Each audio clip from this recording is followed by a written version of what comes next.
Hey guys, welcome to another podcast. Today my guest is spotcmc. Is that correct? It is. Or I'm just gonna call you Spot. I'm just gonna call you Spot, man. Spot is fine. I only picked Spot CMC because I was like, no, there's like someone else using that name. Like, why the fuck anyone else would use my name?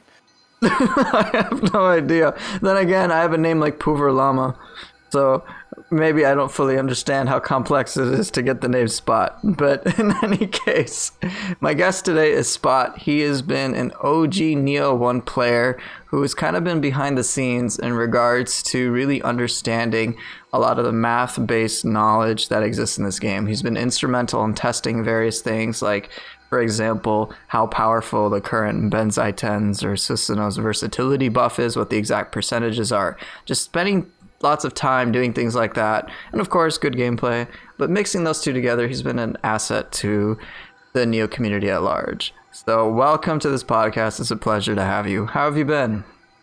I'm doing well. Thank you for having me. I'm okay. A lot of tests, a lot of work been done. Most of it is a failure, but But that's been helpful because you've been putting the time to learn this. I guess one thing I want to ask you then is, how did all of this start? What was it like for you to enter the scene? Can you describe that for us?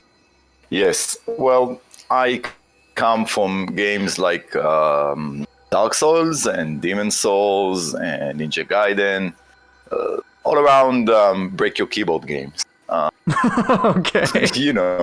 And the whole idea there was you're gonna get fucked. You're gonna get fucked hard, and it's mostly gonna be unfair because anyone who play Ninja Gaiden know that incineration. I don't remember the name. Fire shurikens. What the fuck? The incendiary fire shurikens. Oh my god! god! What the fuck? You had like 4 of them just shot at you from those ninjas, especially on like Master Ninja, and you're like, dude, I fucking hate the first level, man. And grapples, which apparently are just insane. Anyway, you're gonna get fucked, but you're gonna get better. Yeah, you are. But you are going to get better because even if you're not trying to learn anything, just trying to, bull rush everything, your brain does that thing for you. It's gonna study and it's gonna learn movement patterns and it's going to react to it. So I got very interested in the whole idea of why and how the AI decided what way to pick. I'm sorry, English is not my native tongue, so fuck me. You know how to say fuck, so you got great English. Me English no good. Me Russian. No. Okay. People actually thought I'm Russian for a long time. I mean, are you? No. I mean, I know you're not, but... No, I'm originally... Well, there's no thing like that in Israel, but I'm from Yemen. Okay, that's cool. Yes. We don't have to focus on that. No one cares. No one cares where you're from, Spot. No one cares. The one cool thing, though, about the community overall that I've noticed is that players for Nioh, at least in our community, are pretty much from all over the world. I've been very surprised, and that's made it really cool because we get so many different perspectives how to see this game. I have one perspective as someone with mixed American and Indian heritage, so I get to see things a certain way. I have friends from the Middle East, people in Europe, Canada. I mean, it just literally like every country. So their own unique twists and spins to this game are shown, and it really helps enrich everybody's. But I want to talk about how you see the game, and again, just to kind of continue about your own stuff. I'm not a good player at the idea of look how my finger moves and I can do all those crazy combos by no, what I do is analyze. This is how my brain works. I pick something and then I analyze how it works, why the AI decided to behave in a certain way. If there is any specific combos the AI would do in a specific stance, in a specific HP level, and how does he react to any weapon. Some weapons might be more suited for that boss, and other weapons might be horrible against that boss. And the more you try, the more you learn, and the more you learn, you have more confidence. And when you get enough confidence, you start doing all those crazy, unique stuff like throwing like throwing Shima with an axe all the way across the screen. Fun stuff. And Right. iframes, which is always very complicated because iframes in Nioh 2, anyway, it seems to be less of an iframe, more of your distance from the target, more of spacing. I'm not sure yet because, again, we're not in Journey of the Nioh, so we don't have all the stats working right now. So we'll see how it is. So when I start Nioh day one, and yes, I play the game day one, I fucking hate it. Yeah. I swear to God, I just fucking it was horrible for me. It was going from roll, backstab, roll. Yeah, that was the thing in the Dark Souls games, right? Just roll spam. Yeah. Well, not spam, because in Dark Souls 1 and Dark Souls 2, stamina management was incredibly important. I see. Not in 3, but I'm not gonna discuss what I think about 3, obviously. Okay. So I just started to play, and in the beginning I was just as casual as anyone else. I used every buff I could find, every item I can think of. Okay. just to make it, just to actually finish the Way of the Samurai. I suck. Honestly, I can't say anything good about it. And I just wanted to ball rush the game, because this is what I'm used to. I'm used to having stats, and stats does damage and all that stupid shit. And the people start streaming new. People like ABC, Spawn, BSG, and those players were great to watch, and they were just amazing. And also the mentality of how they play the game. They said, fuck it, I'm gonna die, but I'm gonna learn something. And I don't care which level I am, and I don't care if my weapon is perfect, and I don't.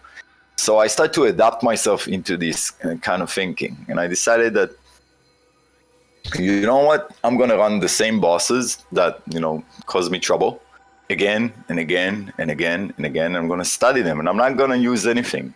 I'm not gonna use elixirs. I'm not gonna use magic. I'm not gonna use anything that made my life so-called better. So I started doing those things and start going to the streams and have conversations, and I got to know those people, and we became friends. We started playing together.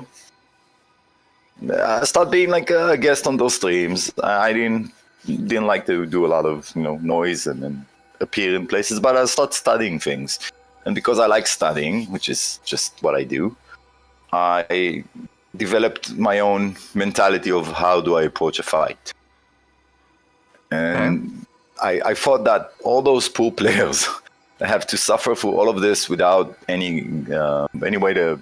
Someone need to help them. Someone need to make a build that is simple to make.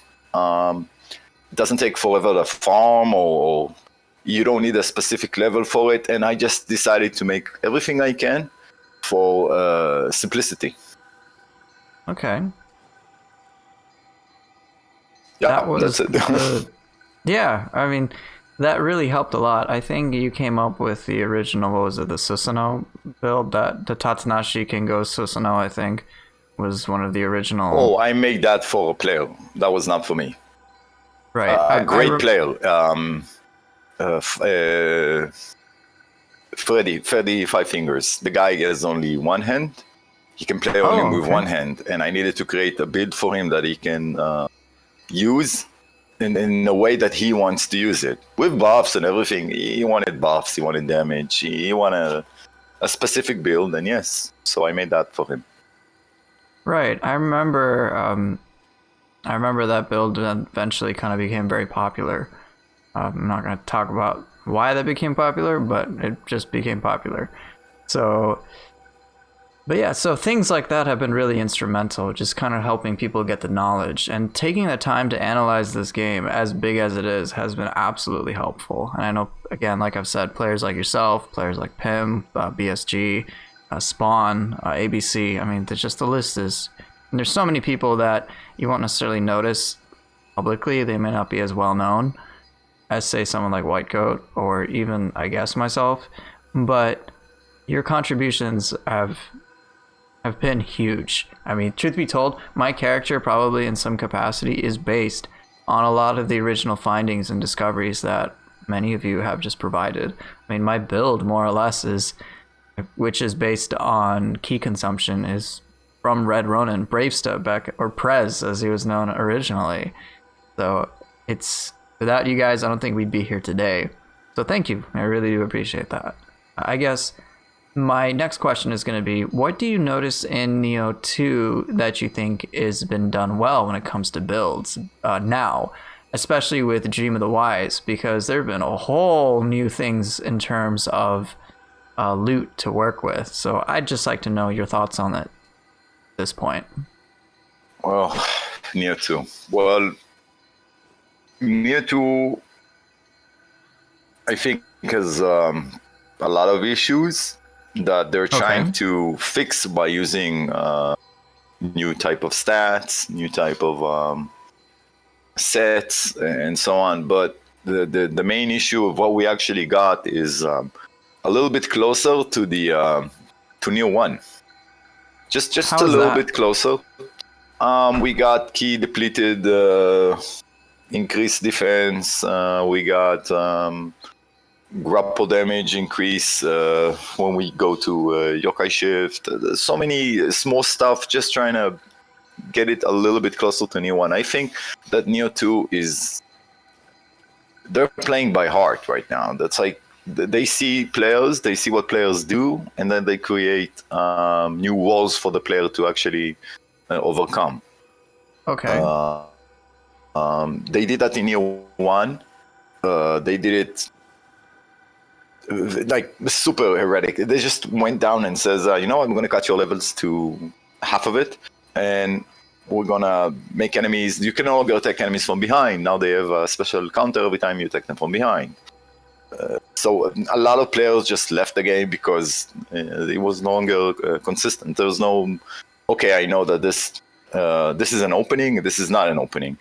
And suddenly it's not that, it is this one. And Nioh 2 does the same. Every difficulty, they change a little bit of what you can do to an enemy and give you a little bit more tools for it. Now, if you don't use those tools, which some of us don't really use most of the tools the game actually gives us, like magic, ninjutsu, and so on, the game punish you in a way. So the stats and the new pieces of armor and the new graces are trying to give the player a little bit of an edge compared to what we have to deal with it now in Wise.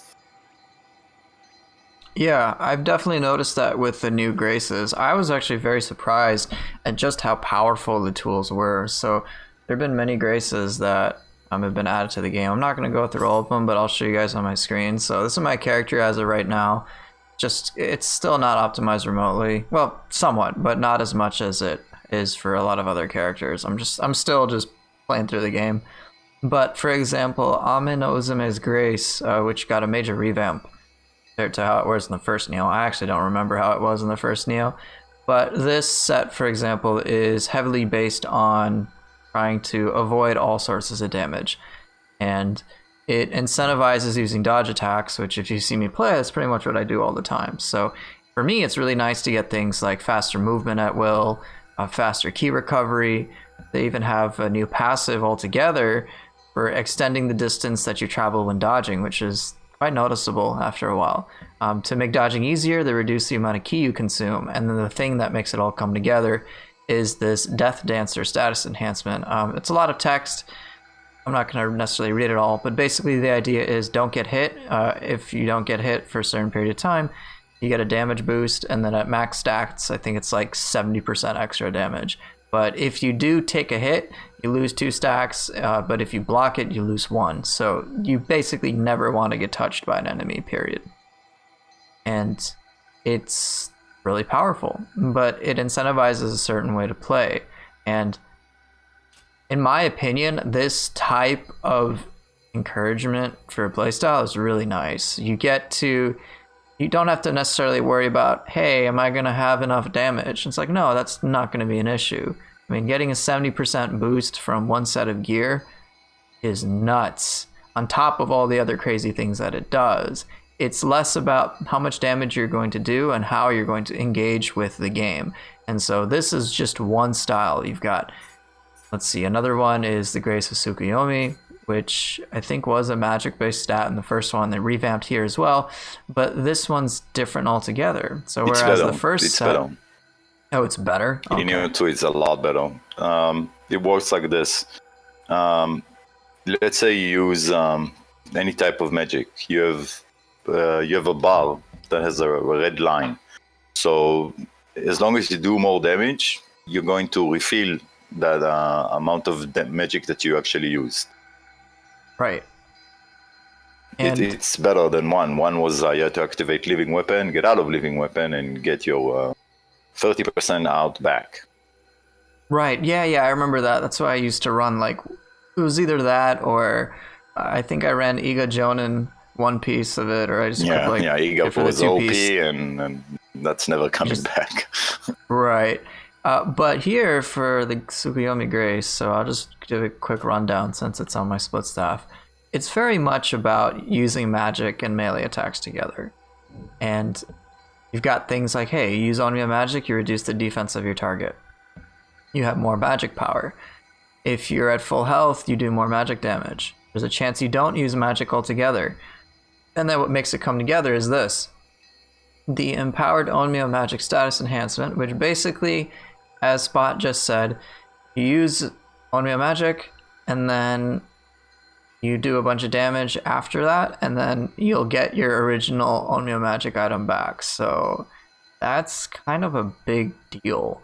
There's so many powerful Onmyo magic effects. Now, I don't necessarily use this, but hypothetically speaking, if you play it right, you could have somebody inflicted with sloth almost at all times. So you can just keep sloth up all the time if that's how you want. You can use all sorts of other things, even smaller things like talismans, for example. You use an elemental talisman, let's say a purity talisman, and you're worried about running out. Well, now you put it on, and then all of a sudden you do a bunch of damage with it, and you get it right back. So you can have that on perpetually. Like, that's really cool.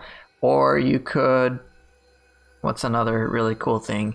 Like the Shikigami, the familiar talismans, like the fire wheels or water, stuff like that just floating around. You can get it back, and you get a damage boost for using it. So you're just like this really powerful mage. Yes, there's an analogous 20% one. 20% damage boost. 20%? Yeah. Damn. Even without doing anything, just by wearing the entire Grace. Just wearing the set, 20%. Not even like really going for that much magic power? No. That's remarkable. So that's pretty powerful. As long as you're in full health, obviously. Right. But again, you get this support, and it's not like, hey, you have to use this weapon or anything like that. It's just have the Grace, and you have a lot of freedom. And what's nice on top of that in terms of build stuff is they've added accessories in terms of being able to have a Grace on them. So Ethereals now can roll Ethereal Graces, for example. So that really opens up options for further powerful builds, and it's actually pretty exciting. Like, I know I'm showing off this Yata mirror, which does have some pretty crazy rolls on it, but it's like, hey, I now have more equipment slots to play with. So I just put in the Grace that I was looking for in each of these slots, which does take some time, but I'm okay with that. And I didn't really have to change any of my equipment. Like, this equipment that I have, like, minus some of the rarities and some of the levels and whatnot and stuff it has on it, I haven't actually changed the names of what I'm using. I'm still using Pit Viper, I'm still using Red Demon and the same helmet. I've changed up my range weapons, and it's just like, hey, I got more powerful, but I didn't really adjust that much. And if you work towards some really powerful builds, you can get some serious power. Here's one that I know is pretty popular right now. It's Magatsu's Grace, and then some people will usually get like 6-piece Susano or Benzai Tens for the versatility. But you have this whole set that is designed around yokai weapons. And you get, as you can see here, you get things like life, you get anima, which is great. Sentience charge, so you can awaken your weapon sooner. If you corrupt an enemy, you do more yokai ability damage. Then the crazy things are at the bottom, which is when your weapon's awakened, you get 50% extra anima charge, which is insane. And then you've got melee damage boosts to when your weapon's awakened, and your awakened weapons already do a lot of damage. So it's like this 20%, huge burst. exactly 20%. When your weapon is awakened, you get 20% bonus damage, and the set adds another 20%. That is crazy. So you get this huge... I think it's multi-complicative. I think it's 30. Honestly, I'm still testing. Right. And so regardless, just having that boost of damage, it's cool. It's like, hey, look at this new interesting way to play. You've got ways like, all right, I evade everything all the time, to I use yokai weapons, to I want to work with Onmyo magic. Then there's one for ninjutsu, and then there's another style. Let me see if I've got another set. You've got the elemental based graces, which really encourage you to play with this element. You've got things like this grace, Owatasumi, which is water based, which not only allows you to do more water damage and to apply water faster, but it even gives things like extra ki damage against a saturated enemy. So you don't have to worry about, hey, I'm not able to do the ki damage I'd like. It's like, let's just give you 15% extra. I'm like, that's kind of a big deal. And that really helps. And on top of all the other synergies that really go into play. So you have a lot of experimentation. And there's analogs to this for a fire-based set, a lightning-based set. There's one other set that I wanted to show. It's not Marisi's Grace, which is the ninjutsu one. Let me see if I have. I'll get to the Akawan's Grace. The one with the tanky one. I'll get to that one in a second. That's also stacking. After you block, if you hit, you get 1 stack every time. If you get hit without blocking, you're going to lose 2 stacks. If you get hit while dodging, I think you lose 1 stack. It's very hard to get all those pieces. Right, it is. Yeah. But they revamped Susano, which is really interesting. So Susano is kind of your all-around... OP and shit. Yeah, it is. It's pretty crazy. But I would say that every new grace and every new thing that they've added just feels so ridiculously powerful. So the big things for Susanos are the 6 and 7s. Like, they're really important. Everything else is okay. You got 10% key recovery speed, increased defense and purification, which is good. But versatility, which was very popular on YouTube, just because, hey, you can get 60% damage boost. I think it's been tapered down. No, nerfed. 35 or 40.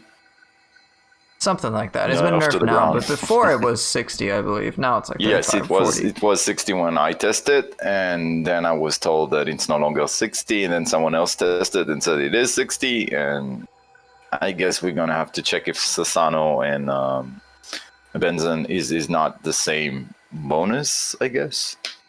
I don't know. Again, that's what people like you have been really helpful for. Because truth be told, I would never put in the time to figure that out.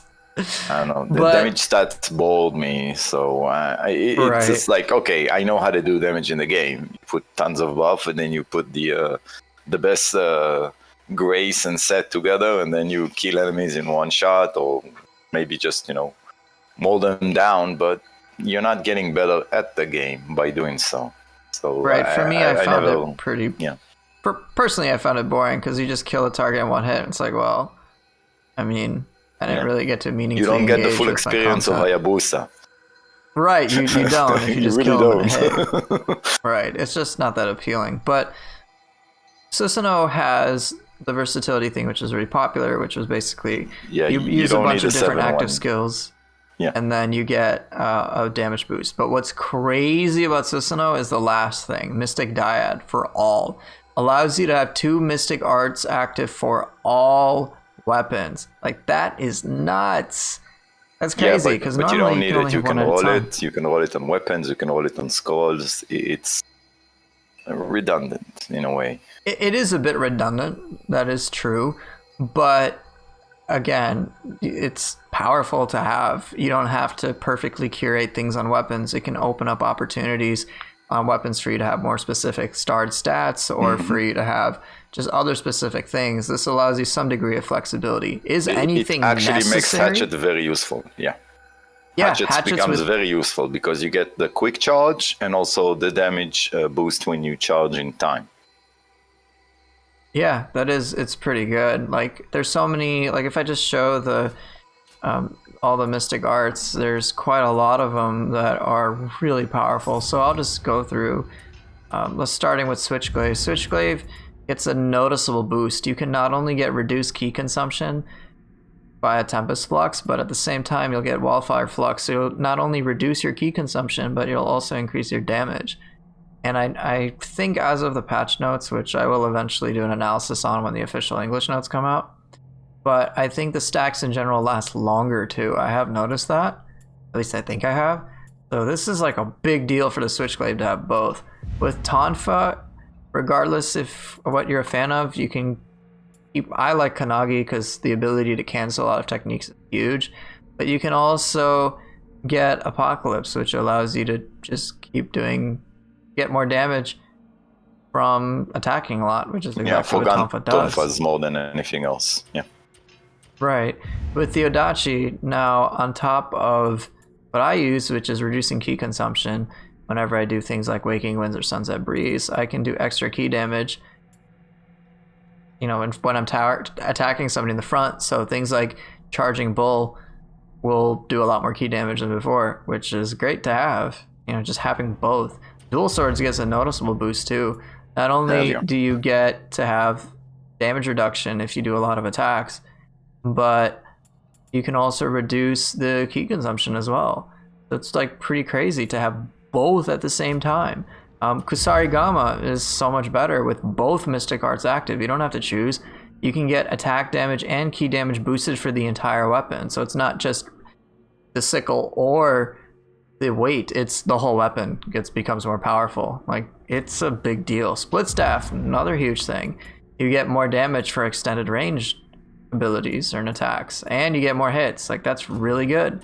Axe does just a fuck ton more damage in general. More damage in the yokai realm. It does massively, and it's pretty massive. And then if you're low on ki as well, you get another boost too. So like, it's just crazy. And then I think Spears may be the least useful of the bunch, because if you know how to do some pre-shifting for stances, you don't necessarily need fluidity, but it's still nice. You can Spear Flourish from any stance, and then you've got the whole increase the force of your thrust and the range of your attacks at the same time. I think that's like the weakest, but it's still decent. Fists. With the new weapon that's out, you reduce your ki consumption as you connect skills, which is great. And then on top of that, you can further extend the duration of the main passive that the fist works off of, which is Unbroken, which you basically chain skills and stuff together. So that's really good. Further extending the not just stats. Change skills. If you can change also skills skill to attack or attacks, attack right? to, so you can just keep going. When you're low on ki, you just you pulse and then you move your analog stick forward, and it does another attack, which considered as part of the unchain. Which is so cool. Yeah. Right, and then with the sword, with the Mystic Arts, like, you've got what I use, Sword of Salvation, which most people don't like, but it's reducing ki consumption with dodging, extending the timely guard window, which I like, but you can also get extra damage from behind, which is good too. I mean, you can have both. And then last but not least, Hatchets. In both Mystic Arts, you've got, no distance penalty whatsoever with throws, which I personally like. And then there's the Train Throw, which allows you to perform a charge. Skills that allow you to do charge versions, do more damage if you do it with the correct timing. And like, that's really good. So that's just from one Grace. There's just an entire new power level that's obtained with things like this. I want to see if I have the other Grace in question. Amitarasu. Yeah, the Akala's does Grace. absolutely nothing for damage, but it looks exactly like Amaterasu in Nioh 1 without the melee damage thing that was always stick like 30%. I have to look at I'm getting to Amitarasu. Right now I'm on the Akala's Grace, the guarding Grace based one. Okay. So with Akala's Grace, as you guys can probably see here, it's pretty much based around blocking. So hey, you do a timely guard, you get some health regeneration. It makes timely guards easier. Your ki lost while you are guarding is reduced. And then you've got the thing that makes it all come together, which is this, and I'll basically summarize. You block, basically right after you block, if you attack, you get a stack. And then what do stacks do besides just boosting your power? They make it so that you have you lose less ki and you take less elemental damage when you block. So it incentivizes you blocking and attacking. Basically, if you get hit while you are not blocking, then you lose power. So you want to always be blocking. This is a big difference from how it was in with the Ame no Uzume's Grace, which was don't get hit whatsoever. This is just, there's like different ways for you to play. And I'm sure when you see these Graces, you'll start to brainstorm in that regard. And then the last set, let me see if I have it, Amitarasu, which I know is life-based.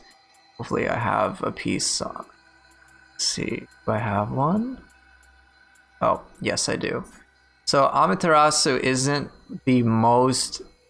It's not the most obvious that, hey, this is like super damage based, and it isn't necessarily the case, but it's just a different way to play. So this one's probably going to get swept under the rug because it doesn't have as egregious of a power spike as others, but you would be remiss to not notice some crazy synergies you could do with this, which I will get to in a moment. So this has a lot of life. It gives you at least like 950 extra life or something crazy like that. Then you've got life drain on a melee kill, get 20% ki recovery speed, auto life recovery and purification, and if you're at full health you get 20% bonus damage. Like, that's actually a big deal. And there's going to be combinations that you can do with this that are crazy. So let me get to what some of these crazy things can be. So the Graces weren't just the only thing they added. They added things like they have Ethereal Scrolls now, which have some pretty ridiculous stats. So let me give you an example with Amitarasu. You could do something like this. So with Ultimate Constitution, which only really will take effect at 150 Constitution or higher, so it's encouraging you to specialize, but check this. It allows you to restore your health rapidly if you're at 70% health or higher. I've known a couple of streamers, or at least one, who have tested things like this.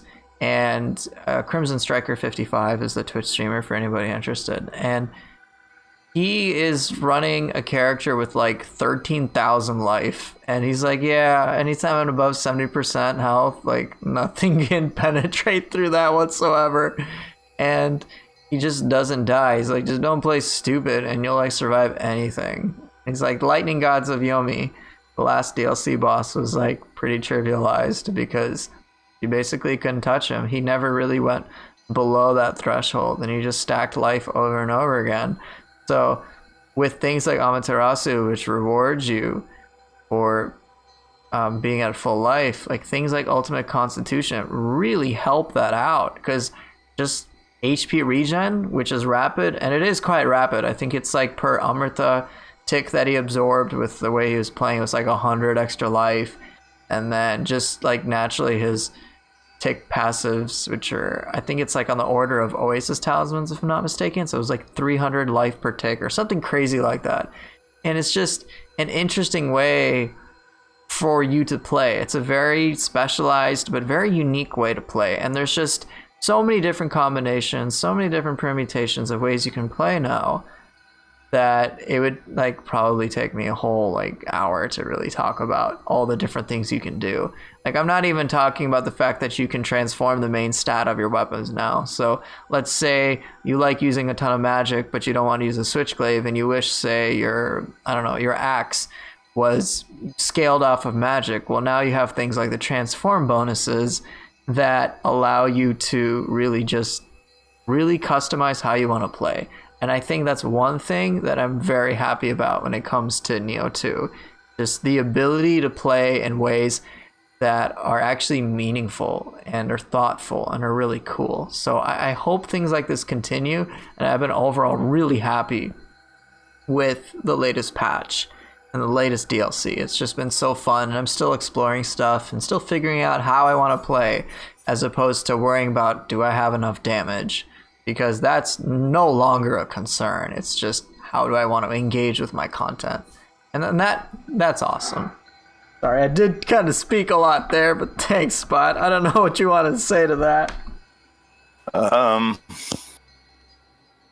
I remember that the first thing I said about Nioh 1 that I had problem with is that you don't have a role to play. You're not a tank, you're not a healer, you're not a buffer, you're not a debuffer, you don't feel like you're playing a specific role in your, let's say in co-op, which is where all those stats are really coming together in the end. Right. So now you actually can decide that, you know what, I'm not going for a whole lot of damage. I'm not going for a weapon that does more damage than the weapon that I want to use, but I can specialize a specific weapon for a specific mentality. So I want to use a tanky Grace, and I want to keep myself healed all the time. So I keep some kind of magic that can heal me. I keep Kasha will, so I can heal myself as many times as I need. I keep any type of heal that I can give to the other people in my party. And that is my job. I'm tanking this shit. This is what I do. And some other players said, you know what, I want to go full damage. I just want to do as much damage as I can, and I'm not going to worry about, how if I can survive everything or not. So I take specific buffs. I take protection. I take I don't remember the other one. You can just decide how you want to play, Right. But this is all co-op related. When you're not in co-op, those stats are, I don't know if you need them. Honestly, you really don't. I'm not a good player to say that. Oh, look, this is a good way to play. For me, most of the game is around fighting bosses and understanding how they work. And once you understand any type of AI, you don't need anything to deal with it because you know how to deal with it. But in co-op, Right. this is necessary to have something that you can hold your own and help others, because co-op is, in my opinion, super hard right now. You take a lot of damage. Bosses. Yeah, the Wise is just whole. I did a few co-op scrolls with random people, and honestly, I can't survive anything. I get one-shotted every time. I can deal with this myself. I can deal with a boss alone when all my teammates die, but I can't deal with groups of enemies in the same time and then actually survive it. So I'm burdened to my co-op partners. I'm not helpful. So I think this is where those stats and the way Team Ninja thinks about it is the feel of how you play together as a team. I don't think it's made for a single player, because I don't think single player is that hard. Once you learn how to, react to whatever you need to react to. Right. Co-op is kind of a different story. They've made things somewhat easier in respect to co-op aggro. If you have the stat easy target, and let's say you're like a tanky character, as you're just mentioning, then having easy target means the enemies are more likely to attack you, which does help. Because I remember one of the most frustrating things in Nioh, at least in co-op, was I never knew who was attacking who. So I just assumed, you know what, this enemy is attacking me. Every enemy is attacking me at all times, is what I had to assume in co-op all the time. Because you might have, say, let's say an enemy like Tachibana. He would summon the lightning dog, right? And I would think, oh, well, my partner is fighting him while I'm doing the other boss, the other boss in the abyss. And then what would happen is just that lightning dog would hit me. I'm like, what? How? I'm like, he's clearly fighting someone else. Why is the dog attacking me? So just being thrown off by things like that got really annoying. So it seems like they've noticed things like that and try to make it easier, but it is interesting that nonetheless that we have all these options. Are you required to play with any of these things? No, you're not. My character, as I've said time and time again, is pretty much just, I haven't really even dabbled in a lot of things. I've thought of messing with things like Ultimate Courage and Ultimate Heart to facilitate how I play, but then that requires me to give up the lovely stat distribution which I have here, which is 57 in all stats. Someday to be 69. But the thing is, it's not a requirement yet. I haven't felt really pressured to be like, hey, I gotta do this one thing, or I gotta play the specific way. I gotta stack all of this. You don't have to. And that's nice. You have the freedom of creativity. If you feel that your character is too powerful, well, guess what? Now that they've got the Stone of Penance mechanic, you can basically give yourself a difficulty slider within this difficulty as well. So you can increase the HP values and attack values from your opponents, which can allow you to have a more engaging experience. And it's up to you. You've got more options now, and that makes it's not doing so anyone else fun. if you play co-op, because the stone doesn't work in co-op. Right. So you're not going to ruin anyone's day just because you have a super powerful build that can buff itself every 50 seconds. Right. It's no longer a thing. So that's a smart thing. It's like, okay, you're a single player, you know how to fight this boss, you know how to not get hit by this boss at all. There's a reward. Yeah, here's your reward. It's really cool. I've been really happy with this. There's just so much to explore, and honestly, like, now that I'm a little less, I guess, I don't want to say shocked, but I'm just a little less overwhelmed with all the new things that they've added, like the crazy start stats, or the transform bonus, or this or that, or all the graces. Now I'm like trying to think of something for the long term for my character. I've been thinking of doing like a mix and match of various different set pieces.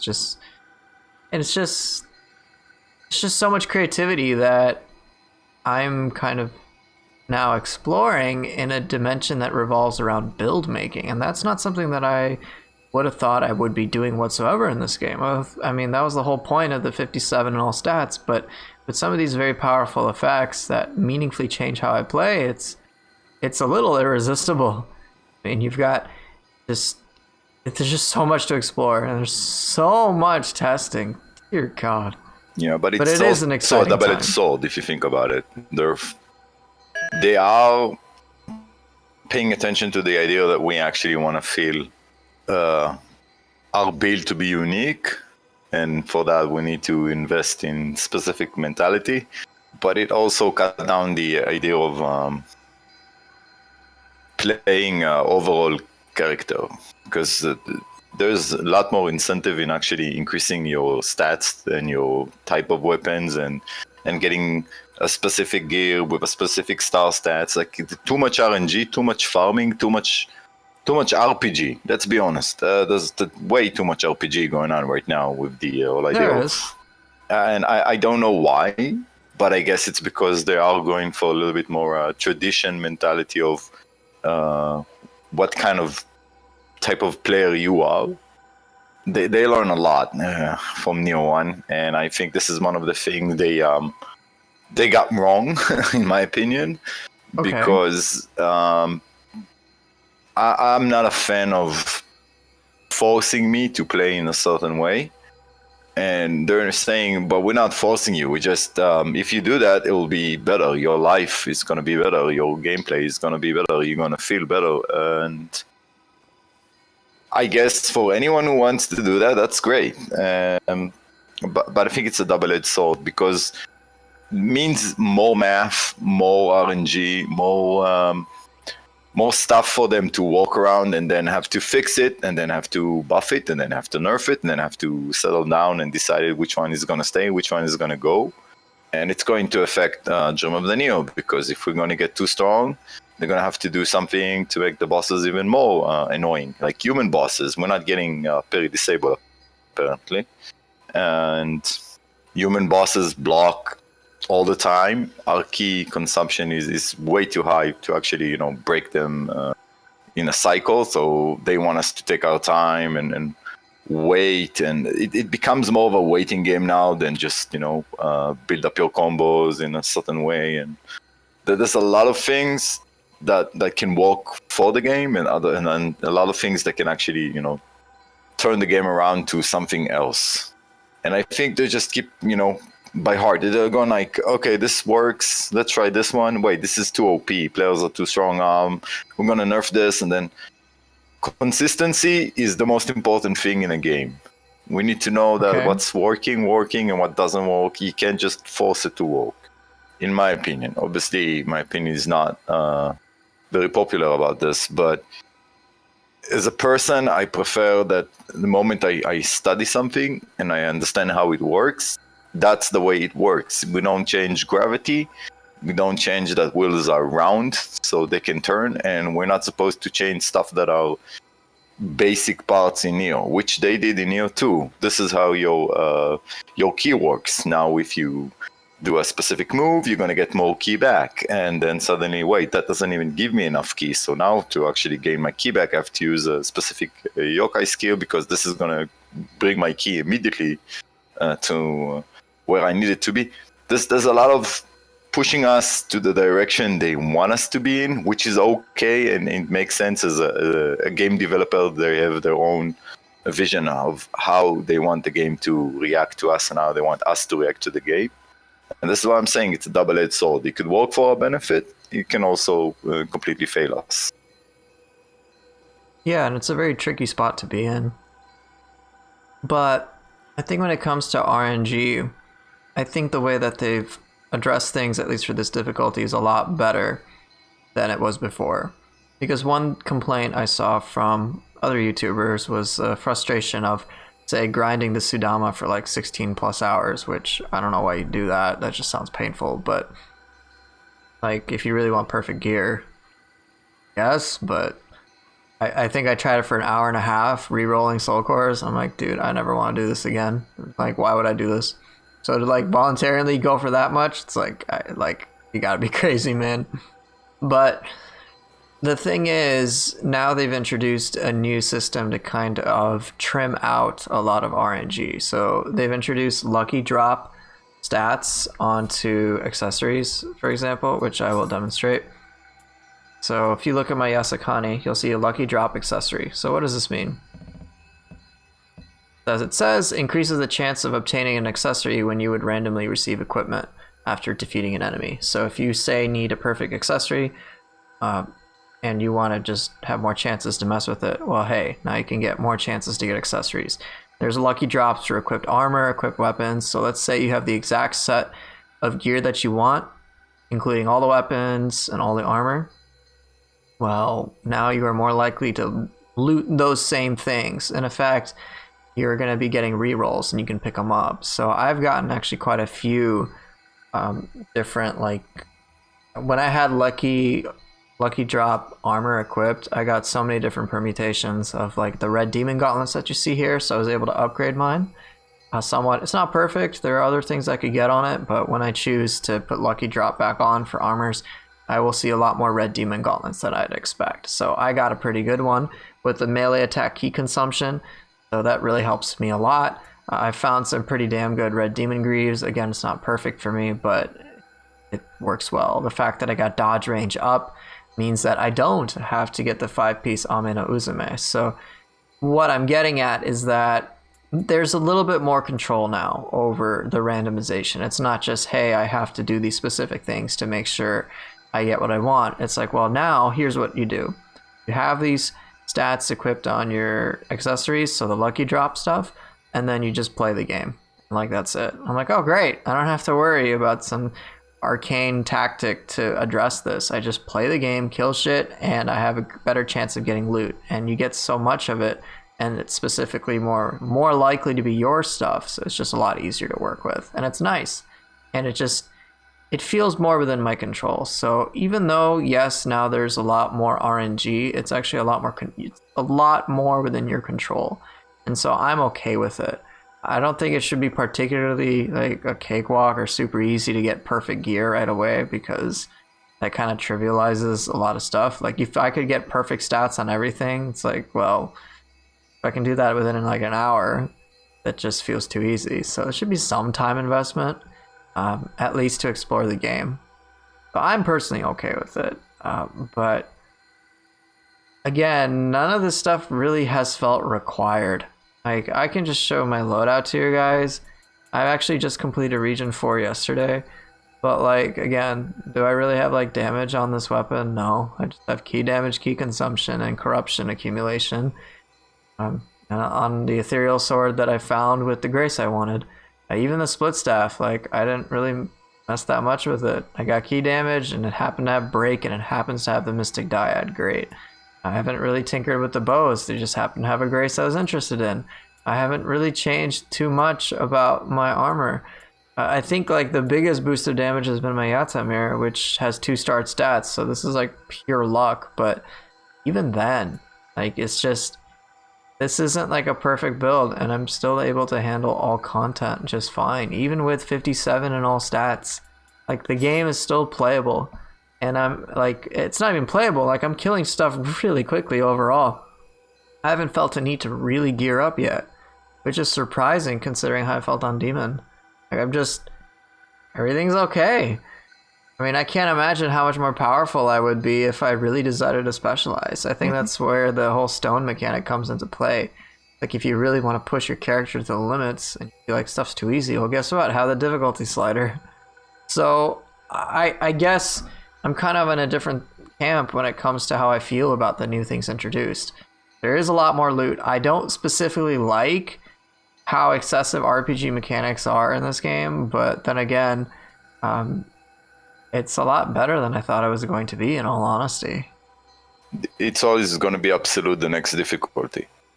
That's the funny part. As soon as we're going to get Dream of the Nioh, I bet they're going to find a better way, and you're going to find better stats, and probably you're going to start rolling stats that are now considered star stats, and we don't know. That this whole hard work we're going to do now, if people want to build their perfect build right now, are probably going to be absolutely useless in Dream of the Nioh. Because any OP build is going to be treated the same way as it's been treated on any update that came from Nioh 2. Adjust. Okay. It's always been adjust. So everything is adjust exactly to the point where I don't think I should work very hard for a gear before there's actually end game gear. And I hope they actually have some kind of end game in mind. Because BS was not an end game in mind. It was just like, you know what? Let's give him 999. Right. But the ability to take any weapon, put it in a shrine, and then increase its level, and maybe get the grace you want, maybe get the rarity you want, was a really good way to bypass a lot of the stupid RNG and a lot of stats that are now considered star stats. I think should be something we can roll. Consider how rare it is to actually get a Umber Sight. Like, come on.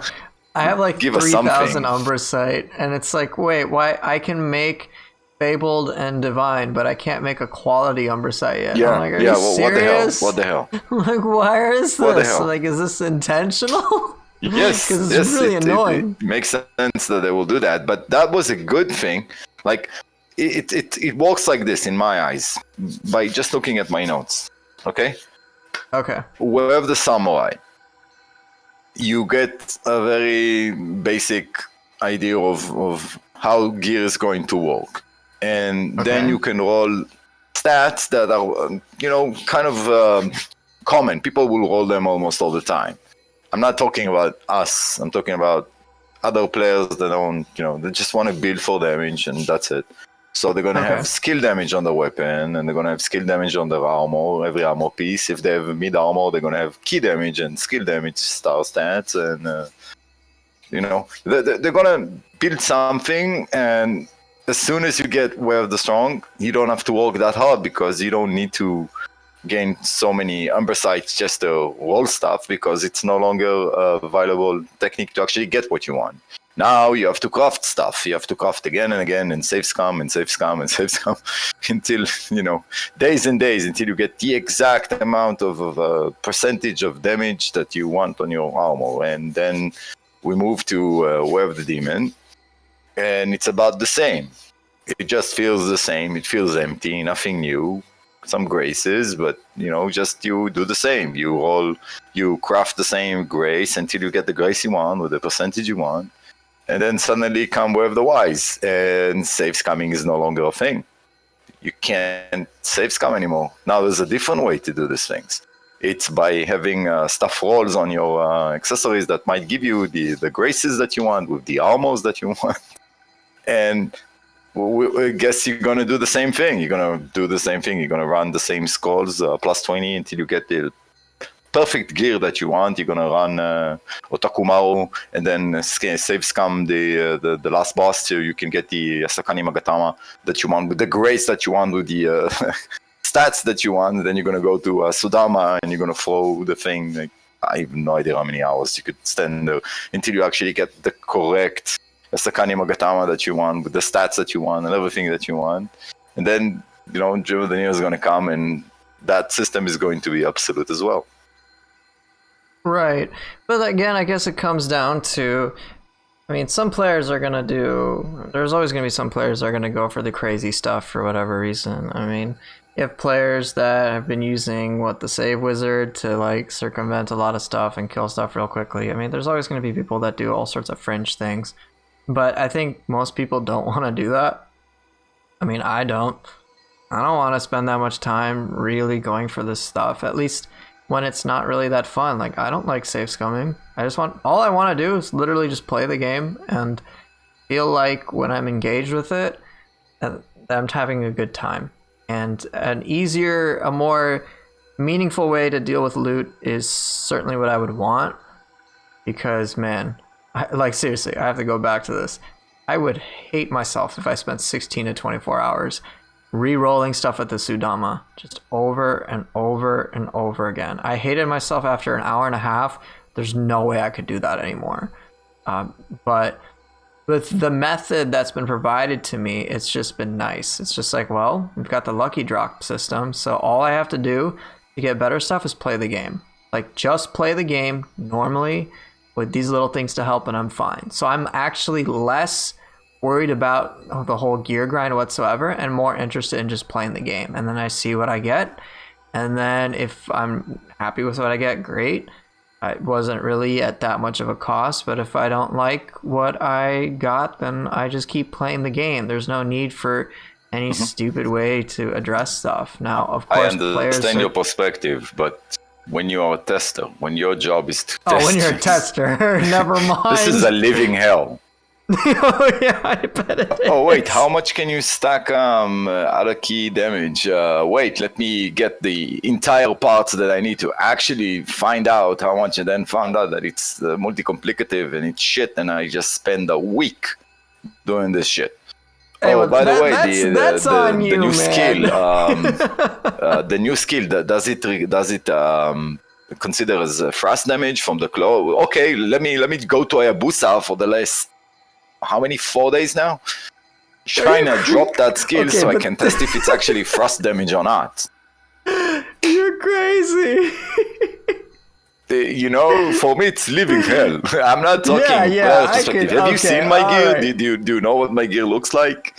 Yes, nothing on it. I refuse to have any damage stats on anything that I have. I don't have even one damage stat on my stuff. I got running speed on all my gear. I got elemental reduction 100%. That doesn't work apparently because I've been blocking fire wheels and all that shit, and that didn't block the fucking thing. So I don't know how it works. And that's it. That's all I got on my stat. I got 2 pieces of Master Swordman and Noble set for 20% key damage. I see that you have your A agility, A toughness as well. So yeah, you built pretty specifically for that. But yeah.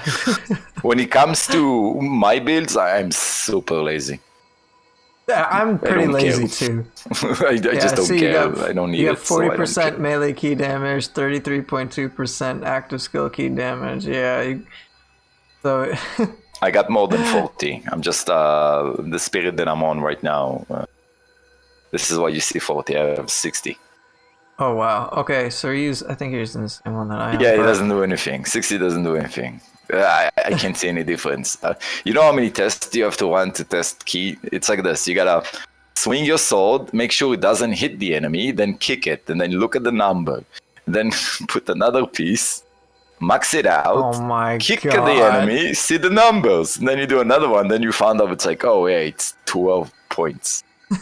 I'll tell you a funny story. Okay. I was all about finding how much melee damage is actually a thing.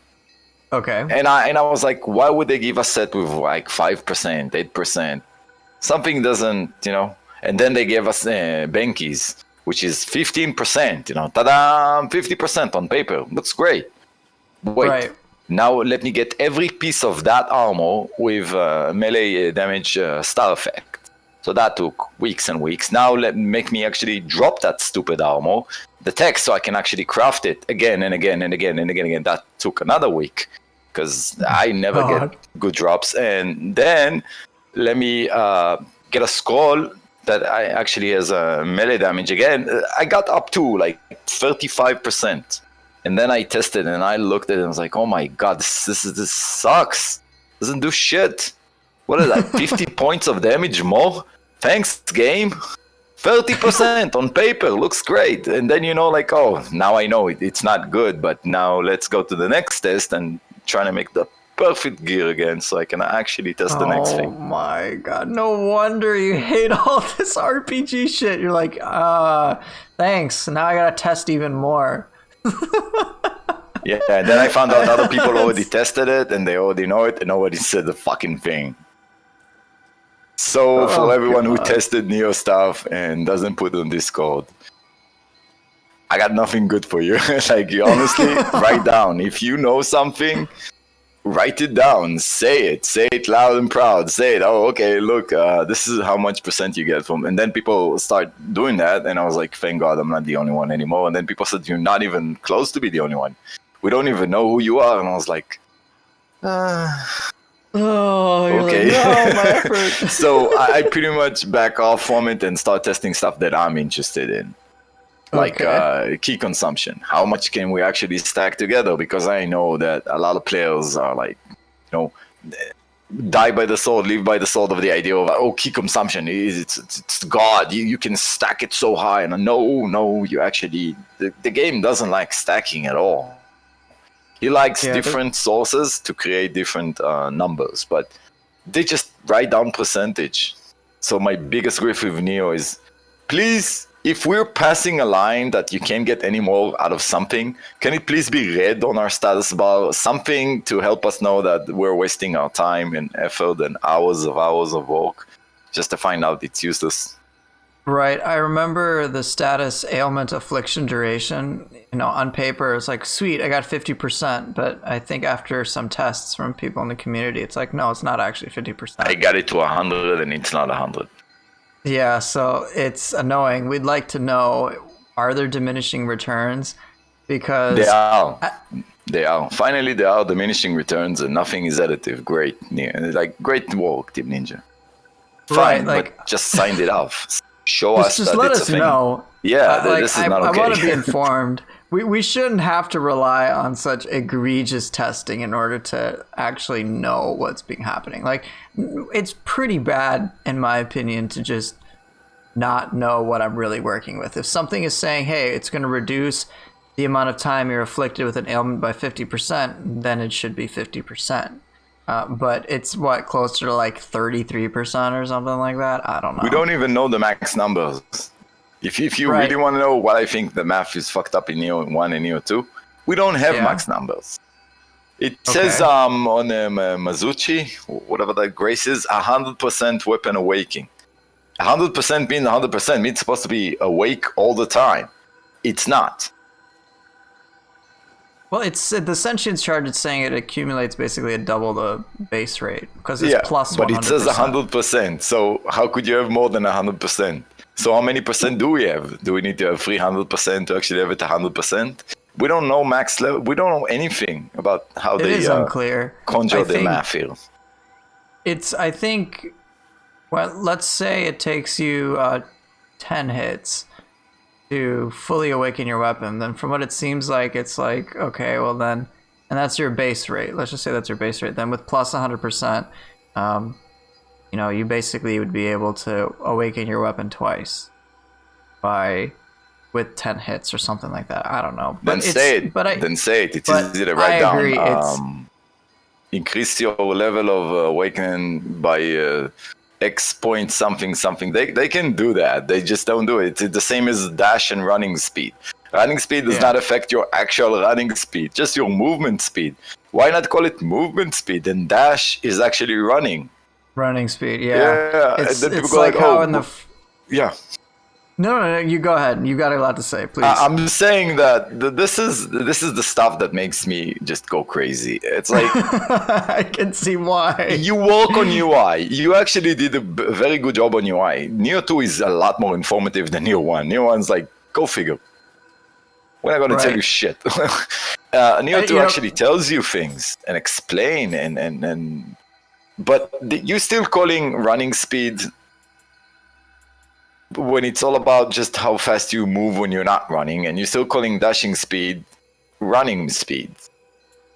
It is confusing. Why? That's so easy to fix. I understand why they call it dashing. It makes sense that in Japanese, the mentality of dashing and running is completely different in the way they write it down. It's fine. I saw it in many games that originate from Japan, so I'm not surprised. But you did such a good work trying to approach players that don't understand that mentality, and you start writing down things that we actually understand. Now you can actually understand what your stuff actually, are doing, because they actually have a big explanation about it. Right. Not just go figure. So why not just fix it? Right now I'm showing things like the effect icon list, which is exactly what you referenced. There are so many symbols, it was really difficult to figure out what any of them even meant. Such a good job on UI. Such a good job. On Nioh 1, you saw like tons of buff on the bosses. Yeah, it's like, how do you even figure that out? Do? And now I can look at the effect icon list and I can say, oh, hey, I saw that symbol, or hey, I just saw a new symbol that popped up. Like I remember I saw Altar's Blessing, which is, it's like, hey, you light an altar and all of a sudden it's like, hey, it looks like there's a new buff. What does that actually mean?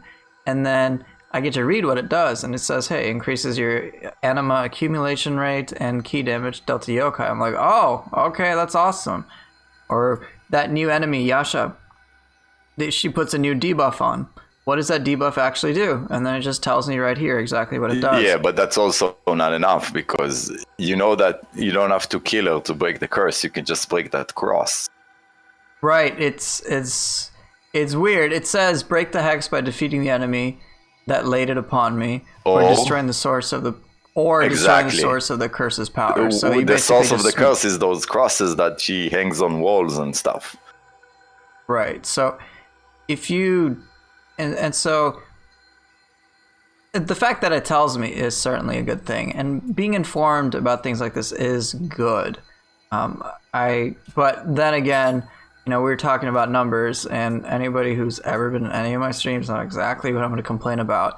You have things like the special effects list and the status sheet, which is, there's so many numbers, and I've said this many times, there's so many numbers, like just like anybody is not going to enjoy going through all of these. It would be nice to have things be more organized neatly, for things to be communicated clearly, because things that you're saying, such as, hey, even these numbers you can't fully trust, like that's kind of a problem. That is not a good thing. It's even within that. And you see good stats and you think they're going to be useful, like key recovery speed. Your key recovery speed is 10% faster. Then you put another piece of armor and you get to like 30% key recovery. Then you test it. You hit once and you look at your key come back, and then you hit more, and then you like empty almost completely your bar. And you look at it, it's like, I don't see any fucking difference. Right. And why am I doing this then? Right. So if you don't actually notice a meaningful difference, it's just really just bad. It obviously would be really frustrating as a tester. It's like, well, hey, it says 30%. It should give me 30%. It should be that clear. There shouldn't be any confusion whatsoever. It does give you 30%, but those 30% are coming from a specific number that we don't know it. Now I know how much key recovery actually ends up. It's about 515. Nothing that I did increases that number. I think it was around 88 courage. I didn't get any numbers after that. While wearing the set. Now I don't know if this key recovery consider the same thing as the set key recovery, because who knows? Right, we don't know what numbers they're playing off of, so it'd be nice to really understand how things are working under the hood. It would just make things so much easier and Yeah, cleaner. but it's also great to know that 88 courage finished the whole idea of key recovery, so I know that I don't need to have more than 88 courage, even if I don't want to have more courage. But why would I even want to have courage if I can actually wear a set that has 30%? Does that 30% considered as much as the key recovery that comes from courage? I don't know, because those numbers are not shown on the screen anywhere. Yeah, that's the problem. That sounds like hell. I'm so glad I'm not a tester. I would lose my mind. I think I thought of it at one point, but then I think as you've clearly have experienced, just all the different things that you'd have to account for, all the base testing, you'd have to like understand just so much, and it's just so difficult to do it when we really can't peer under the hood. This is all from hours and hours of testing and observations that players such as yourself have made, and it's crazy we have to resort to this. I do hope in the future that there's kind of a quality of life thing in regards to a lot of the number crunching, because my assumption for things like 30% key recovery speed would be based on just the key recovery speed that I have without the bonus to it. So it's just confusing. You would think that, hey, I have plus 100% key recovery speed, so without having all that stacked together, let's say it was 100, then with the plus 100%, I would expect, like it getting doubled. But it's just not clear. It's just not clear that, hey, I have 50% ailment reduction duration, but it's not actually 50%. So what the hell is it? Stuff like that's really annoying. I think you need it to have like 75% ailment affliction duration to actually feel the effects of it being like 50%. I don't know, but it's just like tweak the numbers, make it do what it actually says, and that would really help a lot in regards to us being able to understand how the game works, because that's one of the biggest reasons why I haven't given a single shit about build optimization, because there's just such a huge problem when it comes to really understanding what all this means. No, optimization is easy. If you just want to go to a specific thing, I'm sorry, but I find it very easy to just go for, you know what? On top of my head, nothing interesting. Just Sure. a simple build. Inari with two pieces of Kageguchi, whatever the fuck that name, the fire grace and the water grace. So you have easy build up for water and fire, and you already have elemental damage from Inari with star stats of elemental damage on everything you can have it, and there you go. You're on an elemental build. Took me 5 seconds to think about it. Well, right. I guess when I mean optimization, it's like making sure I get all the perfect numbers for the way that I want to play.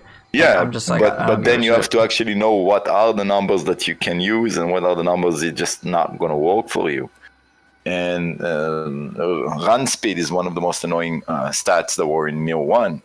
It took us, how much did it take us? I think it was 2 weeks to find out that 80-something% was the max you can have running speed. Yeah, we were still sure that running speed means running fast. Yeah, get that? like sprinting, we figured out it's not. It's just movement speed. Yeah, why not call it movement speed? Right, and that's how I call it, just normal movement speed. But yeah, it's just it makes things a lot more confusing than they need to be. That is certainly one thing I hope gets addressed RPG wise. I don't know if it will be, to be honest, because I don't know. I just don't think it will be. They're I don't playing by heart. If they see there's a need for it, in their opinion, they will add whatever they see the need to add, because that's what they're doing. That's what they did in Nioh 1. They didn't pay attention to player perspective. They only pay attention to developer perspective, which is the right way to do as a developer. You need to understand what you want from the game, and then how you want the player to approach it, and then listen to the players and find a middle ground. But you're not supposed to just listen to the players. We saw many games that turns into absolute crap by just listening to whining players. Oh, this weapon is too OP. Oh, this armor is too OP. Oh, this is too light. Oh, this is too easy. And then, developers that play their own game and says, you know what, I like the way I made this game. This is what I want from this game. Now let's find a middle ground with the players. It's better than developers just, lie on their back and said, you know what, you have no idea of development. You're not really doing the math. You just see something, you see it's too strong, and you just want it to be removed from the game. Not balanced, remove. And then stuff that are useful become completely useless. And there's no point doing that. So I know that they're going to add or remove or change only the things they see that as a developers are not something they want in their game to be the way they are.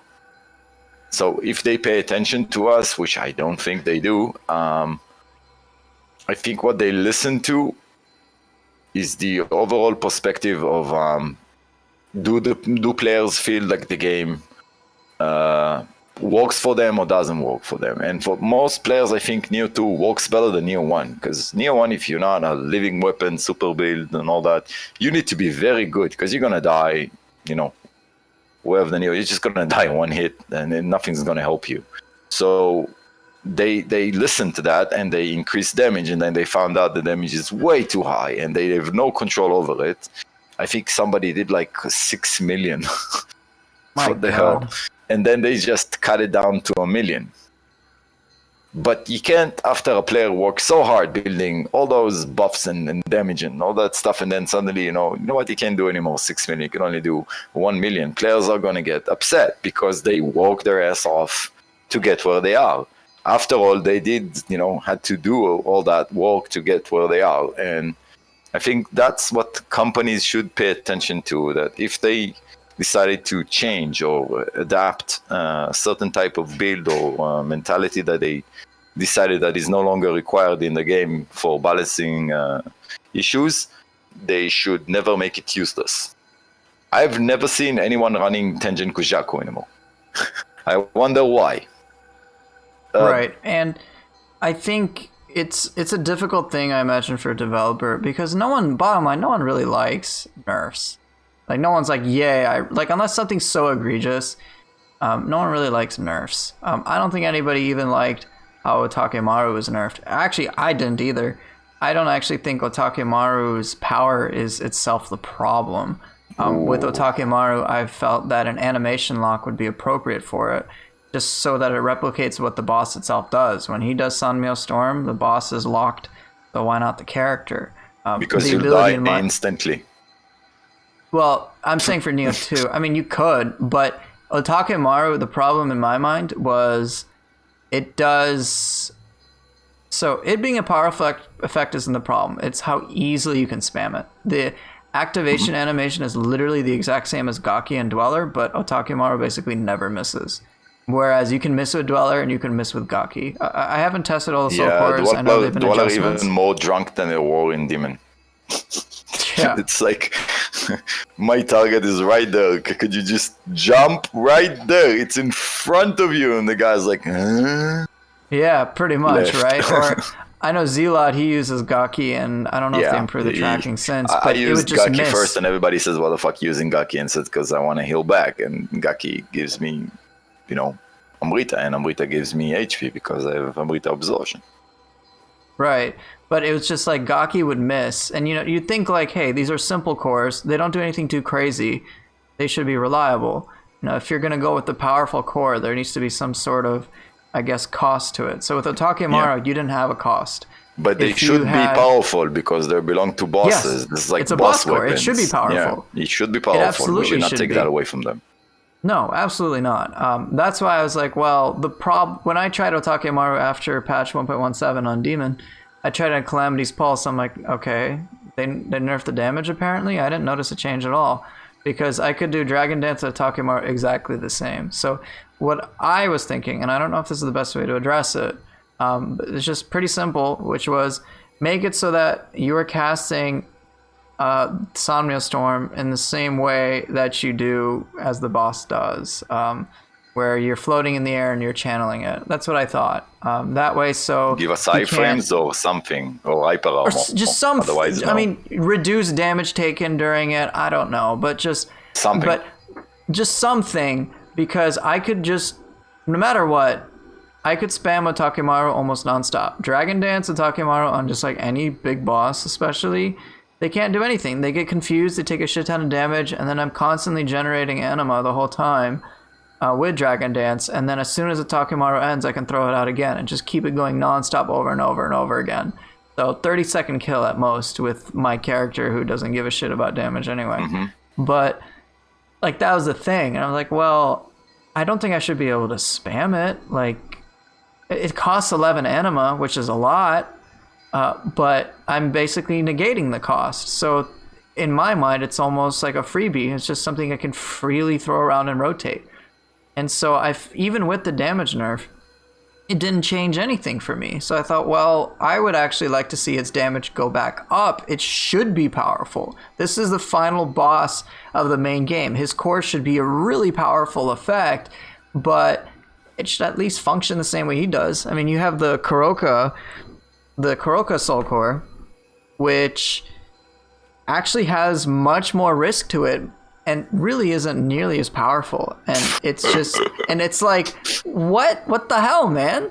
Like, this core carries with it some real risk. Yes, you're transformed, but you are very vulnerable while you're casting the ability. Yeah, and so there's a lot of downtime. Doji, which is absolutely garbage. The thing doesn't burn. Right, now Shuten Doji is a lot more powerful, and I've seen now it. I've seen. Now it's like, whoa, it's like, holy shit, this is a powerful core. And I liked seeing that buff on it. It's a lot faster. I don't know if the damage got boosted, but it gives you the Pleiades and Extraction Talisman buffs. I'm like, okay, great. This seems like a real powerhouse. You could really use it. You know, and so it fits the theme with boss cores. Boss cores should be really powerful effects, but carry some type of cost or risk to it. I've said this before, but I think a really good example of a powerful but fair core is the Magatsu Warrior Soul Core, in which you can activate it up to 2 times, and there's a degree of flexibility with it. So if you go for the 6 anima version, you do just like a couple of projectiles, and it's okay. But if you decide to go for the 9 anima version, you fire a ton more projectiles, it does a lot more key damage, and it also locks you into a little bit of a longer animation. So there's some thought put into it. I usually like to push the envelope and go for the 9 anima version whenever possible. But whenever I pop it, it feels like I have to do it in an intelligent way. And I feel rewarded by using it in a smart way. I think Soul Cores, like, at least I haven't tested everything, but I think even present Takemaru still don't really hit that same thing where it's like, all right, I got to make an intelligent use for this, or I feel like I've really engaged with this. It just seems like, hey, I just throw it and just do a bunch of attacks, throw it again, do a bunch of attacks, throw it again, nonstop. It's just like, okay, I'm just constantly doing that. So Takemaru spam, I don't think has really been addressed whatsoever. Even cores like Ippon, which I use a lot, I'm like, great, well, great core for many things. Core. It does a lot of things. It's really powerful, but I think it's a little too effective as it is. Mostly because of the fact that it staggers pretty much anyone and anything almost no matter what.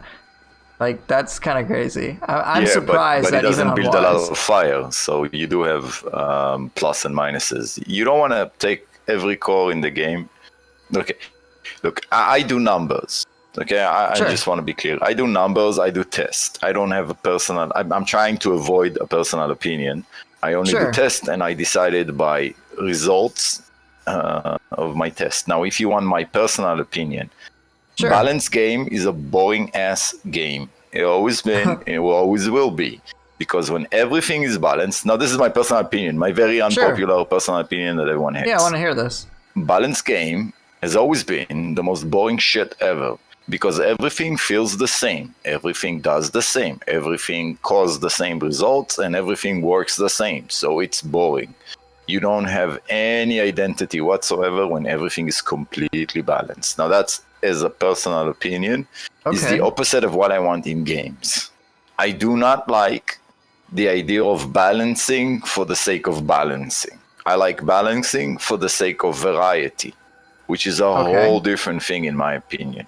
Okay, again, this is personal opinion. This is not me going full math. This is not me going full numbers. And I think Nioh 2 is pushing the idea of balance all the time. by increasing more things to be troublesome than they should be. Okay. Let's address my most the thing that really fucking pissed me off. And this is personal opinion. As soon as you don't want to hear it, I'll stop. My personal opinion that human fucking sucks. The AI fucking sucks. The behavior of the AI fucking sucks. The way they roll cores when they want to roll cores. The perfect dodging, the key recovery, the blocking for all eternity, even their own agility, armors. I can go on and on and on, but I'm not going to. So all of these are made for a specific reason. In Nioh 1, we find a way to manipulate the AI and the game and people, and they said, you know what, we don't have any good ideas. Let's be honest, because humans are not the main focus of this game. But upcoming this DLC, humans are more of the main subject of this game, if you notice. And because we already know how to beat anything else. They can block, they don't do that, they don't do this, we can burst counter them. And they became, less of a problem. Humans stay and continue to stay a big issue. And Team Ninja does not approach this the way they should be approaching this, in my opinion. Again, opinion. Okay. I think humans... I think peri-disable was a god gift.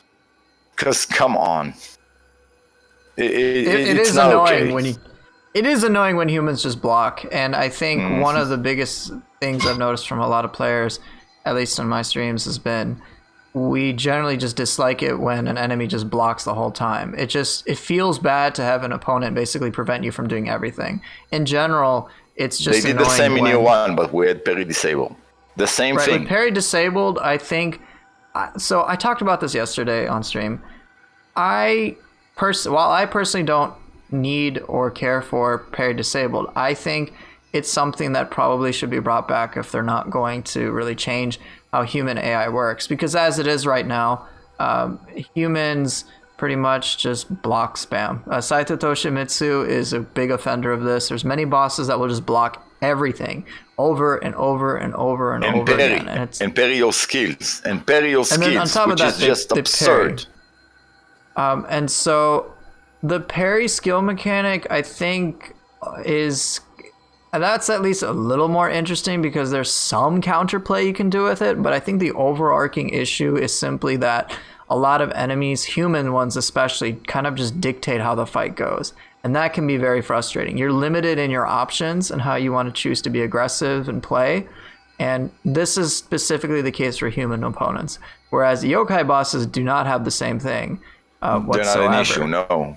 They're not an issue because, do whatever you want. I'm very, very upset about human behavior in this game. I think that anyone who fought Hayabusa understand that, okay, for me, the first rule of human enemies in Nioh 1 were that they're humans. They're just like you. They do what you do. They can act the way you act, and you're fighting on an even ground. This is not even ground anymore. Oh, look, I can throw a shuriken in the middle of casting magic. What the f... Right. It's like, and I think overall the example that I think anyone can relate to, regardless of their skill level, is the Dojo Bosses. The Dojo Bosses are the best example of how human AI is absolutely Hayabusa frustrating. is the best example of how human AI behave. I haven't messed with Hayabusa on Wise, but I remember on Demon he was a pain in the ass. But I think for those who haven't spent as much time in Hayabusa as you have, I think Dojo Bosses are something that everyone's going to do. They have to do. And they can just see, hey, things are not on a level playing field. You remove all the cool yokai mechanics and you just have your normal mechanics. It's such an unfair battle, and it's always frustrating. It's not a matter of it necessarily being like the most difficult. It's just every time I do a dojo thing, I'm like, I'm just gonna do it once. I'm never gonna do it again because it's not enjoyable at all. It's not. You have block spams, you have hyper armor evades, and with characters with light armor, tons of damage. Insane key pools. I'm like, this is ridiculous. Like it's just. it's annoying. I think one of the biggest offenders is Sakata Kentoki in the Hatchets. It's like, it's not a level playing field. He has a ton of toughness, and he does a ton of damage, and he takes a ton of key damage, and you are just not going to be able to pressure him. No, the you way that just you run could. around in You just circles can't. waiting for him to finish his combo, then you hit him once, and then you run in circles when And you that's finish boring. your combo. It's ultimately agree. really boring, and it's unfun. It's like, yeah, Dojo Bosses in the first Nioh, I felt like I was on even ground. I felt it was a little too easy at times, but to me, they just felt like glorified revenants. But still, it felt significantly more fair than they do now. Mm-hmm. The Dojo Bosses, I don't care for them whatsoever. I never want to see them. I never want to fight them, and they're not that interesting to me. They're not exciting to fight. Yeah. And it's problematic. The Four block things spam that need to just, be removed. Yeah. Four things that need to be removed, in my opinion. I think when it comes to that. human boss balancing, I think there needs to be a rework, because ultimately, in my mind, things like parry disabled are just a band-aid over the overarching problem. And, it's just, we only feel the need for parry disabled because enemies block so much. Now, what if enemies engage in a more meaningful way? Now, the way that would specifically be, I don't know. I'm not, truth be told, as creative as the developers. But we can't. They can't do anything about that because you play Ninja Gaiden. You know how Ninja Gaiden plays against bosses. You stand, block, and then use your special evade to get an opening. They do the same to you. Some bosses just stand. I think Spider, the Spider boss, the Spider Clan boss, he just stands and blocks. And you have to wait. So the mentality stays the same mentality as Nioh 1, as Ninja Gaiden, same as Nioh 2. I don't think they have any other ideas of how they want you to approach humans. Now, I understand why, which doesn't help me much, but I understand the concept of why, but some stuff needs to be removed. One, sidestepping is not evading an attack, okay? Moonwalking back like Michael Jackson is not evading an attack. Backdashing's pretty annoying, yeah. Blocking everything I got when you're on, obviously, agility armor, not okay. Me not be able to block anything you got when I'm obviously wearing a tank armor, not okay. Everything is just, those things need to be removed by only one thing that needs to change for it to work. And then, yes, it's a bandit, and just to go, okay, let's add parry disable and this will fix the game. But this is the only thing that they can actually do to change it, because the AI works the same as Nioh 1, only this time it can block forever, he has more key, and apparently walking to the side no longer, and we don't track shit, which is the most annoying shit. You attack forward, and once you attack once, you're committed to a specific direction, which is Nioh 2, not Nioh 1, and they just step aside a little bit and hit you. What? Right, it is annoying. I think one of the... Saito Toshimitsu is the boss that I'll use to talk about this. I love the move sets, I love the design of him, but when it comes to raw AI things on closer inspection, it's really annoying. Things like backdashing all the time, blocking, and basically preventing me from really doing anything, and punishing me for actually engaging with your it. key while you're blocking in the same speed as you recover key when you're not blocking. Yeah, and so it's really, really frustrating, and it's just, well, what do you want me to be able to do to handle this, to engage with this in a fun, exciting way? It's kind of like hit or miss. Enemies like Saika Maguichi, who I can pretty much beat up pretty easily. It's just, I'm glad they made him more overall challenging, but there's still things about him that frustrate me in both ways that I think make him easy and then annoying at the same time. So Hayabusa is more annoying than him. I'm sorry. I haven't fought Hayabusa, so I do not know the frustration that you're feeling. I have on Demon, and it took me like an hour, and it was frustrating, but I haven't spent nearly that much time. 4 days. 4 days in Hayabusa just to get the claw, just to test if it's actually faster. Dear Lord. Yeah, I haven't done that, so I do not know. I can fucking look at him with level sync, so I might actually get the thing. Level Oh 6. my, Jeez. you were crazy. But with Psycho Magoichi, for example, he has that thing where he's in the air and you expect, hey, if I get an attack off, I can knock him down. Now, at least a melee weapon, but it pisses me off when it's like, all right, I'm going to use my axe, I'm going to do a high stance strong, and I won't knock him down. I'm like, wait, it hit him twice in the air. Why is he immune to everything in the air? I'm like, come on, it's an axe. It should knock him down. Like, just stuff like that.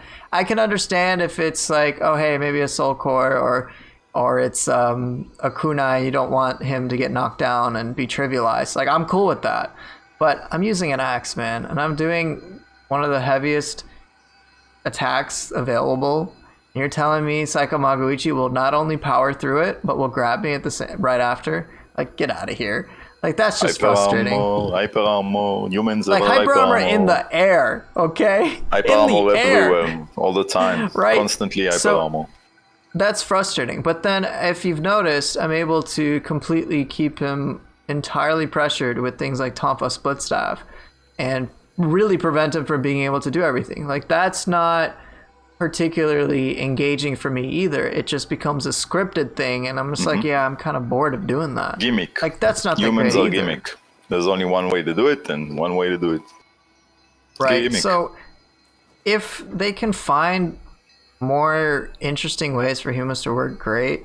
But as it does seem like that may not be possible without a complete change of the game. And at that point, it's like, well, we could spend all this time addressing this, or we could just make a whole other game. We can just release another DLC and then make a new Ninja Gaiden with the money we got from this game. Yeah, pretty much, right? Yeah. So that's gonna happen. Like, come on.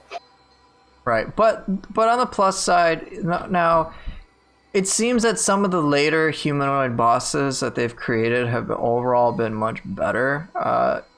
The new DLC 2 boss, Minamoto no Yorimitsu, also known as Raiko, she's much more interesting in my mind because she just has a mix of different attacks, and she does have clear her openings. Yes. Clear openings. Clear when openings. she uses her core, clear opening. You can, if you have a brute, you can burst counter the shit out of her. Right. And so it's a bit like, she's a cool fight as it is visually speaking. I was pretty blown away the first time I fought her. And it's even on the subsequent times I fought her, it's like, well, she does a lot of cool things. I do feel like there's a lot of openings, and she's not just a block spammer either. She has some interesting ways to kind of, I guess, address how you're dealing with her. I haven't spent enough time with her, so maybe my opinion about her will change. She still does the human shit. She still rolls out with a high stance all the way behind herself, and then use a skill immediately while still in the animation of rolling away. Oh, fun.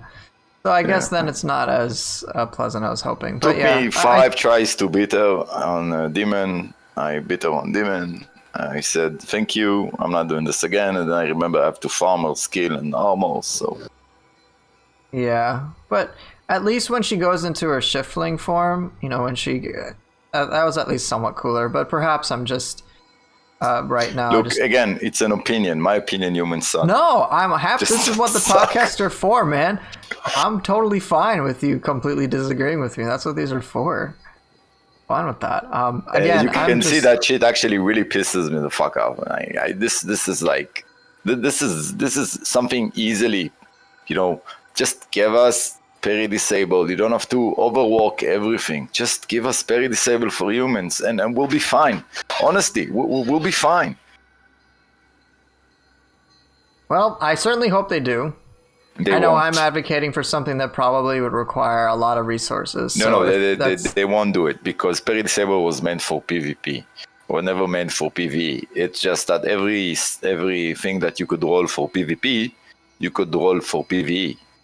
They just didn't think about it because, again, Team Ninja, the first game were very experimental. They didn't know what they're doing.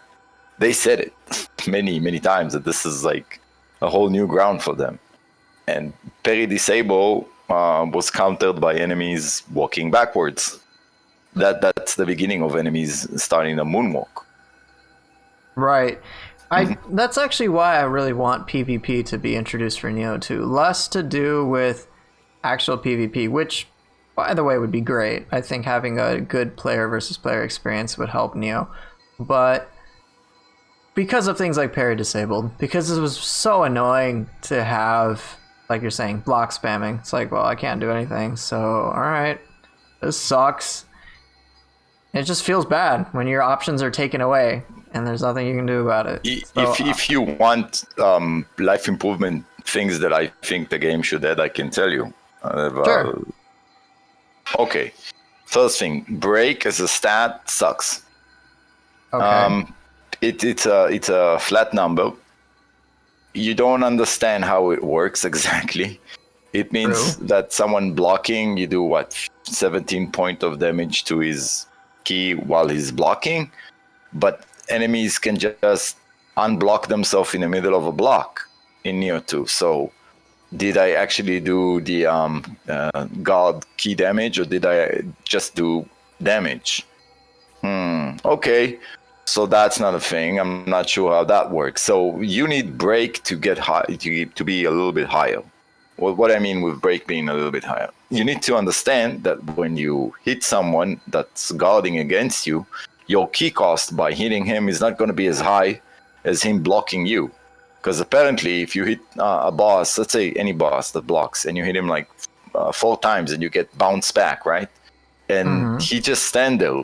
And the AI is actually waiting for you to lose all your key and then engage in combat. If you try to do that yourself, you're going to get broken. So you said, okay, so you have stats that can increase your guard key reduction, guard as a stat. Yes, but bosses has a specific number of damage to key they do.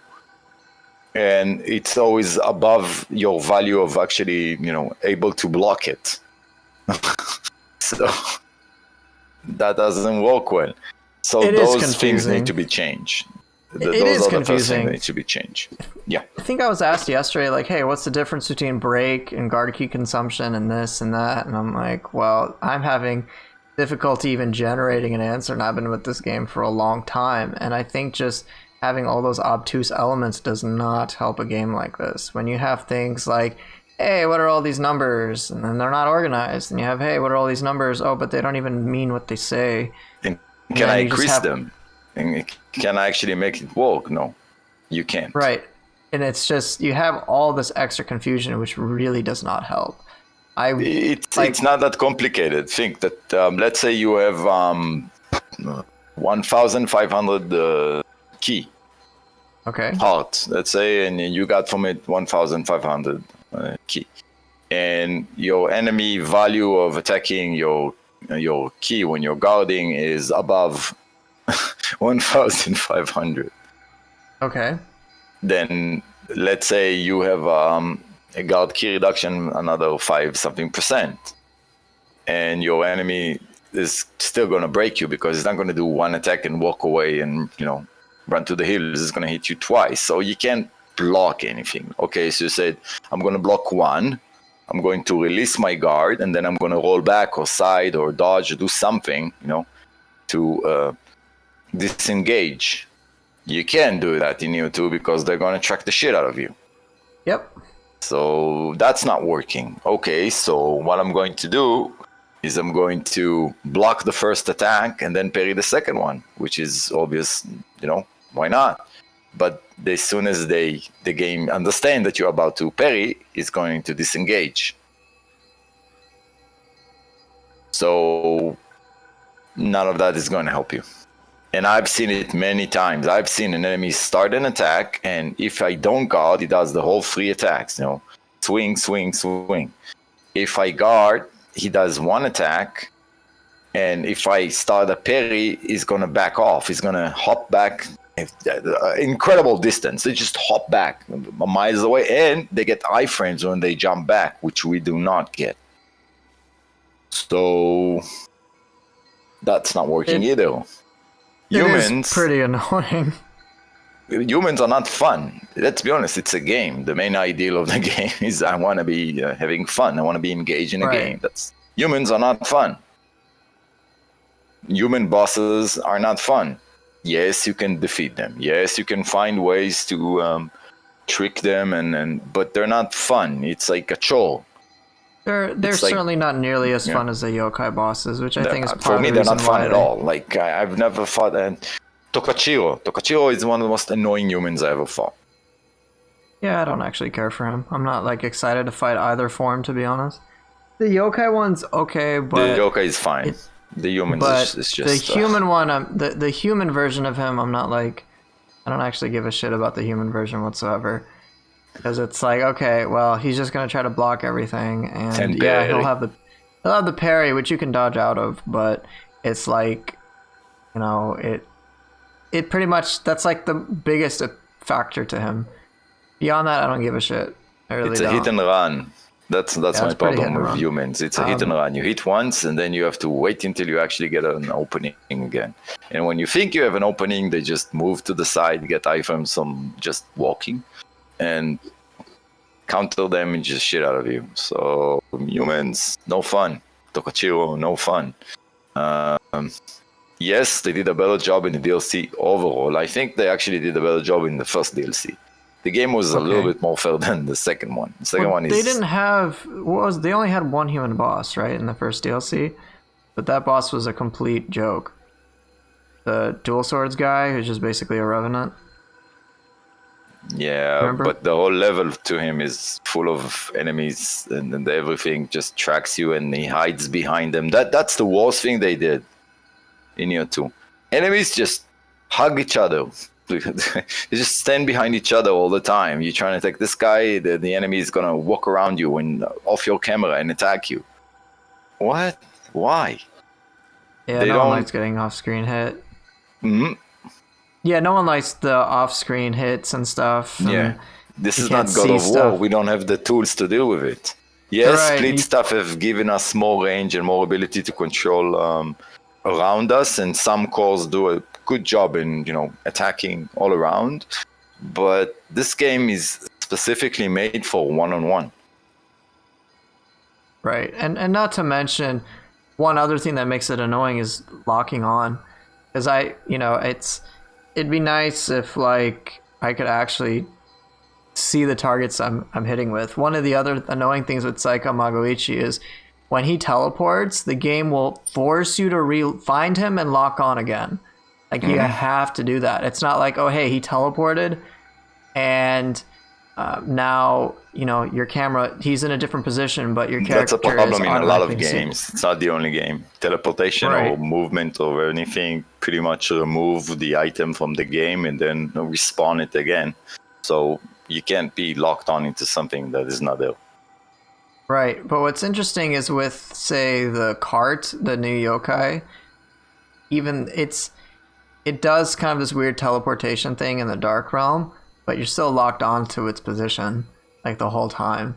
So you kind of know where it's coming from and what to expect. Like, I don't mind the repositions, but it's just extra annoying to have to re-lock onto something. I'm like, look, it's the only enemy in the arena. What else am I going to be locked onto? You're telling me I need to spend a little bit of time in order to find the target, where it is, and make sure to lock onto it when lock-on feels finicky. Or like when I'm in a battle with multiple enemies, and say there's an enemy like to my right, it feels like such a chore to make sure I'm locked onto that specific target. And it's not side. It's not moving your analog to side. It's going up, down, side, and to the side. So if something is standing in front of something, you have to move your analog away. It's like fighting Natsuyokami, I think. What's his name? You have to like move. I remember it took me some time to understand, hey, I want to lock onto the specific thing. Wait, I have to move it in this direction? Like, why can't I just... Yeah, why is it not left? It's clearly on my left. No, you have to go back and forth because it's high and down, and then it changes your camera setting all the time. And like, I'm aiming to the head. I don't want to look at the head. I don't see anything on my screen. The camera is too close to me. Right, What? and that's really frustrating too. So it certainly doesn't help when you have all these issues compounded on one another. But yeah, like I'm trying to think of any human boss fights that I actually genuinely enjoyed overall, or ones that I'm like, yeah, I'm really excited to fight. Region 1 doesn't have any. Region 2, I don't think anyone in Region 2. Region 3, you had Nobunaga, who not fair. There were say what? He's not fair. He's 100% not fair. He has hyper armor while he's stabbing you and Oh yeah, and then that grapple, right? There were things no about him that I stuns, liked. No nothing. There are things about him that I liked, but I know the most frustrating part for me to fight him in is phase 1, when he actually doesn't use living weapon, because then he'll do things that like that instant grapple with that you pretty much can't react to. You have, he's blocking a lot. All of a sudden, you give him even the slightest inch of breathing room, he'll do low stance attacks and then interrupt you, and then you're gonna get staggered and you can't do shit to Wait that. for Wise. I've already fought him on Wise. Yeah. As soon as I got to inside the room, he ran to me and hit me before the game even loaded me and let me lock on. Killed me as soon as I got inside the room. Right. And then let's see. Obsidian Samurai is kind of at the other end, though. He has some interesting things, but overall, he's just a big ass punching bag. I'm like, he's supposed to be a tank. This doesn't really fit. So. Well, he is quite tanky. He's tanky, but if he doesn't have his buff, he's a punching bag. Yep. That's it. And then you have Honda Torakatsu, who, while a bit better, I'm not like excited to fight him. That's the thing. I don't think in Region 3 there's really anyone I'm excited to fight. The one that was the most interesting was Saito Toshimitsu, but he has some of the biggest problems in human AI for me to really find it to be an enjoyable fight. Region 4, you've got Saiko Magoichi, Matsunaga Hisahide. I mean, Magoichi at least is a bit more interesting, but Matsunaga is just a block spammer. Legit, yesterday, I think like he didn't do anything because all he did was just block every single one of my attacks. So I was like, okay, I guess I will and take advantage of this. But yeah, I don't think he did a single burst attack at all. I think aside from his starting one, he didn't do a single one. He didn't get to, like, whatsoever. There was nothing he could do. And so it just kind of ruins my perception of the fight. And I was like, well, this was kind of a pushover. And let's see, anyone else in Region 4? Not that I remember. Human Tokchiro, I don't really care for. Maeda Toshie, I probably have a bias towards because of my experiences with him in the beta. Yeah, we pretty much mustered the ass out of him in the beta. Right, so I have a bias with that, but yeah, I'm noticing that in general, a lot of the human boss fights I'm not like particularly that interested in. I'm like, who's a really good boss fight? This one. I pretty much always say that the yokai boss fights are more interesting simply because they allow you to do more, and it doesn't come at a cost of anything. It's like, do all the shit you want, do everything that you want. You're not particularly limited. Like, yeah, you've got the burst counters that's like maybe like the one thing, but even then there's so much freedom in how you can play. And so I think that might have been why that they're in general going for the yokai stuff and trying to find more interesting permutations of that, simply because then you they can should just remove do more. human bosses or not make human bosses even more insane for no reason. Right. This game is not Nioh 1. We're not playing the history part of Japan like it was in Nioh 1, that samurai is the main aspect of this game. This is like a fantasy, completely different than Nioh 1. This is not Nioh 1. This is a complete new game. The whole idea is like being mystical something with the dragon sword they stole from Ninja Gaiden. I mean, they've got they even have time travel. They actually connect Ninja Gaiden to this game by putting Hayabusa here.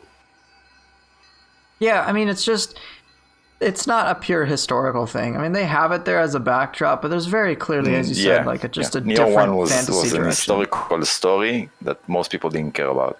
So, they told me, what the hell is this game? Like, I don't understand. Nioh 2, the story is you. It's more of a traditional soul game. Only in that aspect, obviously, not others. But you play your own thing, your own story. You find why you're so important, why you're so unique. It suits the Western audience better. And it has the Western audience in mind, obviously. You can see that from the UI and other things. And whatever they do with this game forward, it's going to be the same, only either more or less. because Demon didn't add a lot, and then Wise really pushed the limit of how many new stuff we actually got. The game doesn't feel empty anymore. That was my biggest I think in complaint. terms of loot, yeah, Demon didn't really change too much. Wise did. I mean, there's a lot in Wise. Wise changed a lot of things, and the new DLCs is terrifying. It's so dark and broody, and everything there is just terrifying. Yasha is so fucking terrifying. Oh my god. She She's a scares cool the enemy. shit out of me. Yeah, she's pretty terrifying. I mean, I'm still evaluating. The sound when her hammering the crosses weird to clicking the sound, trees. right? Oh my god. Oh yeah. Wow. It's just it's unnerving, but it's cool. I definitely like the design for a lot of things in DLC too. I think it was overall really well done. The looks is great. The looks is it's wonderful. great, yeah. The feel is also a lot of fun. Yeah. But humans suck. Summary of the humans podcast: are the main humans suck. subject. Yeah. I'm sorry, but it is. And this is again an opinion, not math, not. No, I want to hear this. I think a lot of people will agree humans with you. suck. They're a chore, and I've never beat up a human and then went like, oh yes, oh, I'm so happy. I feel so excited. It's like I passed a wall that the game gave me, and finally I defeat it. It's like, oh, thank God, it's over. Yeah, that do it sentiment again. for me is very easily in the Dojo Boss. It's like, hey, can you do this Dojo Boss? I'm like, no, I don't want to. It sucks. It sucks. Or hey, can you fight Saito Toshimitsu? I'm like, I can, but it's really not that fun for me. I just skip it. I just skip it. No, Wise. Oh, you want to fight him? No, honestly, no. Well, I've done everything through Region 4 so far. I'm doing full completion on everything, so I can kind of give a better and more fair assessment. See, I prefer testing than doing this. See, mission I'm a game. different type of madman. Well, you're a good player. Like I said, good players enjoy the game. I just enjoy this. You enjoy killing yourself very clearly via math.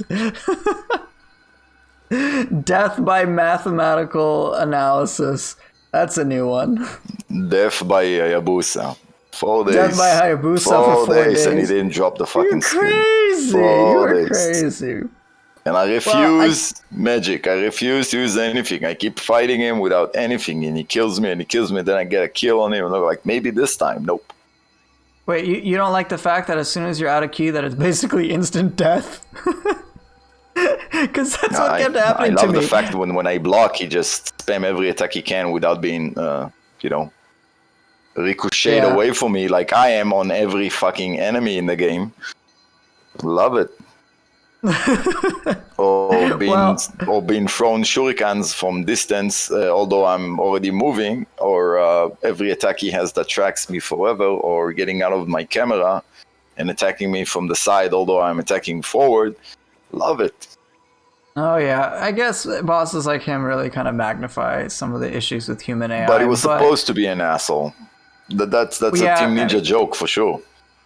It's definitely there to be there. I mean, I would much rather, like, if I had to pick between being the asshole, I think Hayabusa being the asshole compared to Saito Toshimitsu is at least somewhat appropriate. It's like, well, they ported in a guy from Ninja Gaiden. He's not going to play by the same rules as us. Okay.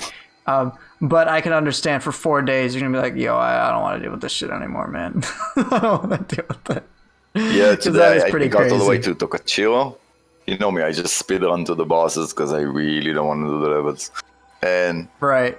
I'm so burnt out of just by fighting him. I was like, no, I'm not staying to play this game no more. I'm done.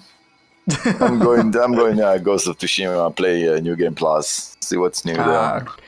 I've been trying to take my time, more or less, with each of the levels, just so I can fully evaluate them in a way. But yeah, I generally do echo the sentiment that human AI is not nearly as interesting as the yokai stuff. There's just so much you can do with yokai, and I guess seeing that it's almost been 2 hours, which is crazy. What do you hope for in DLC 3 in terms of just overall vision? Because we might get some information about that November 13th. I don't know. Maybe we'll get information about a PC release. I don't know. But they've said officially that there's going to be more information November 13th. So what are you hoping to see for the future of Nioh 2, and this can be as personal as you want it to be. Okay, you ask for it. I did. What do I want from? What do you want? I want to know what Spot wants. Dream of the Nioh. Spot wants from Dream of the Nioh to make a decision of what they want their game to be like. Is it going to be a stackable idea of stats and counter behavior for enemies and everything that was Nioh 1? Or they actually want to have some identity that is made specifically for Nioh 2? Because so far they're using the same formula as Nioh 1 with a little bit of adding stuff. But Nioh 1 has more stuff in Dream of the Nioh. Dream. Way of the Nioh. And Nioh 2 has less stuff right now. Now, I think that Dream of the Nioh is going to be fucking hard as hell. And not in a fair way, which is the opposite of what I actually want to see.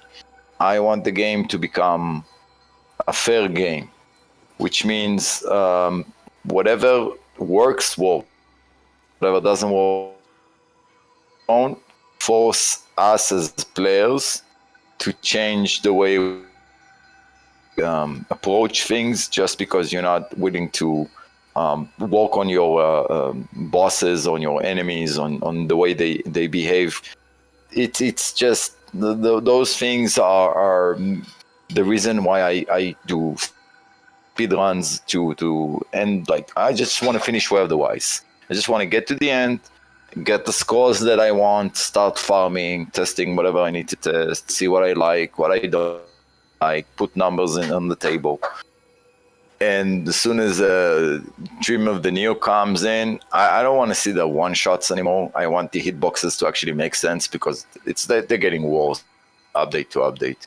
And I don't want to feel like I'm forced to change the way I play as much as I need to adjust the way I play to the new game content.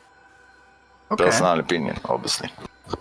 All right. I think if I were to put in my 2 cents, I actually would. I do feel a lot of the same way you do. I like it when I want the game to be fair, and of course with a game like this, difficult but fair would be an ideal thing. So anytime something feels cheap, I don't want to deal with that. I really hate dealing with cheap things, whether it be me having to feel like I got to resort to cheap stuff in order to deal with content. Or enemies being cheap with me. Anytime it's just like a one-sided battle, it's never fun, no matter what it is. Absolute domination of a boss, like it, especially on human bosses, just feels cheap. It's like, okay, great, Tonfa Splitstaff, he can't do anything. Like, that's really not that fun. But which is why I don't like human bosses for various. I mean, I've talked about that already, but I want for the future DLC more meaningful engagements with a higher difficulty. Continue a trend of going for difficult but fair. I did like the introduction of the curse mechanic, in that enemies are really powerful, and in order for you to address it, you should do these things. You should do burst counters. You should do grapples. You should do final blows, and that will help make the enemies more. I guess you can deal with them better. I just like when the game encourages me, not forces me, but encourages me to do different things, to try different things, and think of more big picture as opposed to, let me have this specific build, or let me play this exact way. I want it to encourage more variety. And I think for DLC 3, I am personally really hoping for an expansion on the yokai shift mechanic, because I think the general sentiment that it's just a get out of jail free card. Not to mention, if you do try to go in depth with it at all, it's just kind of like this boring thing. It's like, okay, cool, I can do a couple of new moves, but I do Sulcors and like that's it. And it just doesn't feel like a big burst of power, or it doesn't feel like this cool new move set. So just some interesting mechanics on the shifting mechanics would help.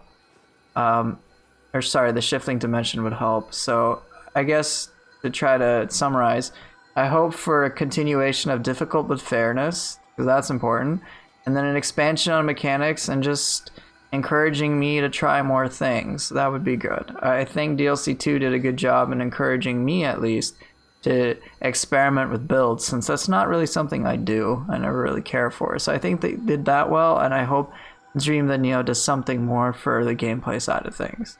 That's pretty much about it. The specific ways to do that is just kind of up in the air. I don't really know how to do that, man. I'm not qualified. I don't get paid for this shit. Yep. But yeah, I think it's probably. Okay. You got anything else you want to say? Because I'm trying to think. Well, the smallest thing in the world. It's like I think that as a person that played Nioh 1, Yeah. I expected Nioh 2 to be sticking to the stuff that worked for Nioh 1 and increasing and giving us more for Nioh 2, not decreasing the stuff that were in Nioh 1 and increasing. Like this is not the way I wanted to see the game. Now, it might be because when you play a game and you get used to a specific mentality and the way, once you get to the same game in a way, and they know you're already, you know how to deal with the situation, and they just flips everything around. It's very hard, I guess, to just adjust and say, you know what, I like this, because there's a lot of basic stuff that Nioh 1 did well, and I think they should have stick with the basic stuff that works, and the stuff that didn't work should have been removed, changed, and developed. And I think that every difficulty, I see more and more and more issues with the same problem that were in Nioh 1, that were giving some kind of answer for, that Nioh 1 doesn't give you an answer for, just tells you, you know what, there's a new Grace, it does more damage. There's a buff, it creates more damage. This is more damage. And I know they favor damage. It makes sense. And although you can't stack one type of damage anymore, you can, you know how much damage you can do in this game. It's insane. Right. So if you're power hungry, the game support it, and because people are power hungry and the game support it, they have to find a way to make the game interesting and not trivial for players. So the only one who gets, in the end, in my opinion, punished for playing the game, as a pure skill-based game with no magic and all that stuff, they're going to get punished because the game has to answer other questions for, like, what am I going to do if a guy has like 50 buffs and he's going to turn my boss into, nothing, and then it's going to write down in a I don't know, Reddit, it's going to go like, oh, the game is so fucking easy, man, I beat the boss in like 5 seconds. So they have to find a way to counter it, but the way they find to counter it, it's always going to be punishing for normal, let's say, my opinion. I'm a casual player, and I think the game keeps punishing me for being a casual player. And it's okay, because this is why we play Nioh. We play to get fucked, right. Let's be honest. Well, yes. I mean, the challenge is the thing. If the game was... but challenging needs to be fair. That's right, the issue. I don't mind challenging, but fair is something that I feel that needs to be constructed into the game.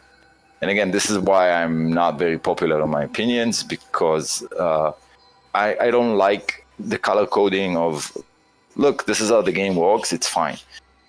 I think that we need to always hope for better development, better work on the games, because there's not going to be a Nioh 3, probably. I don't think they want to double this again. And I think this type of game, if it works and it's fair, it's going to open up for other programmers that had that crazy idea, but they're afraid to, put it out there because it might not sell and nobody wants to publish them. And we know Dark Souls did that for a lot of games. They open up the door for games to become more and more about skill play style. And we know that Ninja Gaiden didn't do it. There was not a lot of people playing Ninja Gaiden. It was too hard and too hardcore, and it wasn't suitable for most of the players back then. I don't think it's suitable for most of the players today. I think that most of the players, if you put them in Ninja Gaiden on Master Ninja level, they're gonna break the PlayStation. Yeah, it's a pretty complex game. Yeah, but look at are... DMC5. It revamped himself to work for everyone. Yes, you could be extremely high-level player. And I mean extremely high-level player. And you can also play very high difficulties that you might get killed in one shot. But there's also a room for normal people that doesn't want to invest all their life and time in the game. Now, I don't mind dying again and again and again and again, apparently, and get better at the game.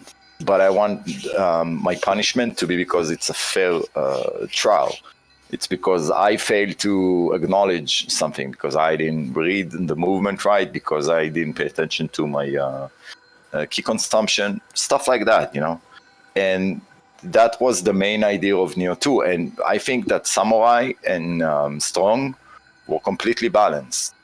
I'm talking the way the enemy act, not the way you could buff yourself to death, obviously. Okay. But the enemy were completely balanced.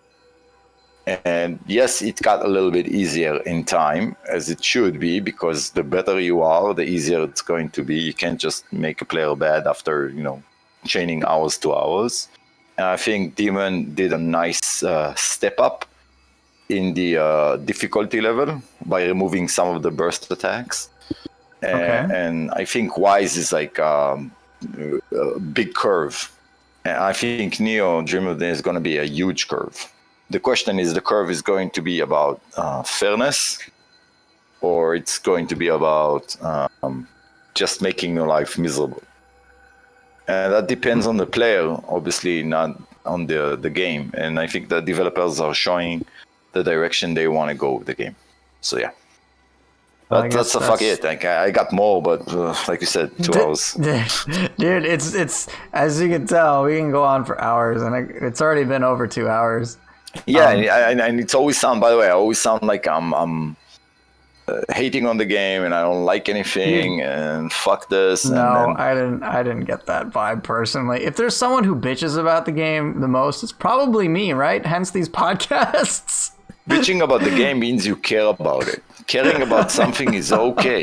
Caring and loving something to death that you bitch about it every day means you take it to heart. Yeah, means it's something that is important to you. But I'm just joking around. But there is obviously more that we'll have to discuss about this. I think over the coming weeks we'll have a better idea about Wise, because all of our observations are still pretty new. The game's been out for Wise has been out for like 10 days or something. It hasn't even been out for that long, like a little over a week now. So there's still a lot that could be in play. Maybe our opinions will change over time, but obviously for someone like you who spent 4 days at Hayabusa, it may not. But I think we'll have a better grasp on the fairness of this game, and there's still just a lot to play around with. I don't know the exact direction we're going to take, but I still retain some optimism when it comes to the future of this game, and I think that's all really what we can do. I mean, I already paid for it, so I'm hoping it's good. But if it isn't, you guys will be the first to know. And Spot has already very clearly... It's not going to be bad. No, man. It's not going to be bad game. It's not going to be bad, but it may not be what we hope. It might not be the dream... it is. The honeymoon period is over. It may not actually be the dream of the Nioh. It'll be called Dream of the Nioh, but it may not actually be the dream. But... I think this is a good stopping point. There is obviously we could talk more, but truth be told, I am getting a little tired. So I think it's a good stopping point. You got any last things you want to say, just real quick before we take off? No, I'm good. Thank you for having me, and it was a very insightful conversation. I hope I was not too much of a bother. No, not at all. I did really appreciate having your perspective. You've been with Nioh far longer than I have, so I appreciate the OG perspective that you have. And again, thank you so much, not only for just being here, for all the underground work that you've done in terms of really understanding what's going on under the hood for this game, because that's something that I know I wouldn't have had the patience to do, so I really want to thank you for that. So thank you once again. Really appreciate it, buddy. Thank you for having such a great community, for making it bigger and stronger and much more enlightened. And the whole idea of player actually playing skill game base and just amazing what you did with this community. Stuff that we could have not done by ourselves. Thank you. Well, thanks. Hey, well, I appreciate it, man. You're a part of the community. You're one of the founding. You're part of the foundation. In any case, I guess that's it for the podcast, guys. Hopefully this was an interesting conversation for you guys. Anything, if you guys want us to cover anything, or if you have any thoughts, please leave it in the comments, and then I'll try to address them as best as I can. As you can tell, sometimes it's just impossible to deal with that, given the scope of what needs to be discussed, but myself and my guest will do our best to address it. So thank you guys again for watching. We hope you enjoyed the podcast, and we will see you guys next time. Take care.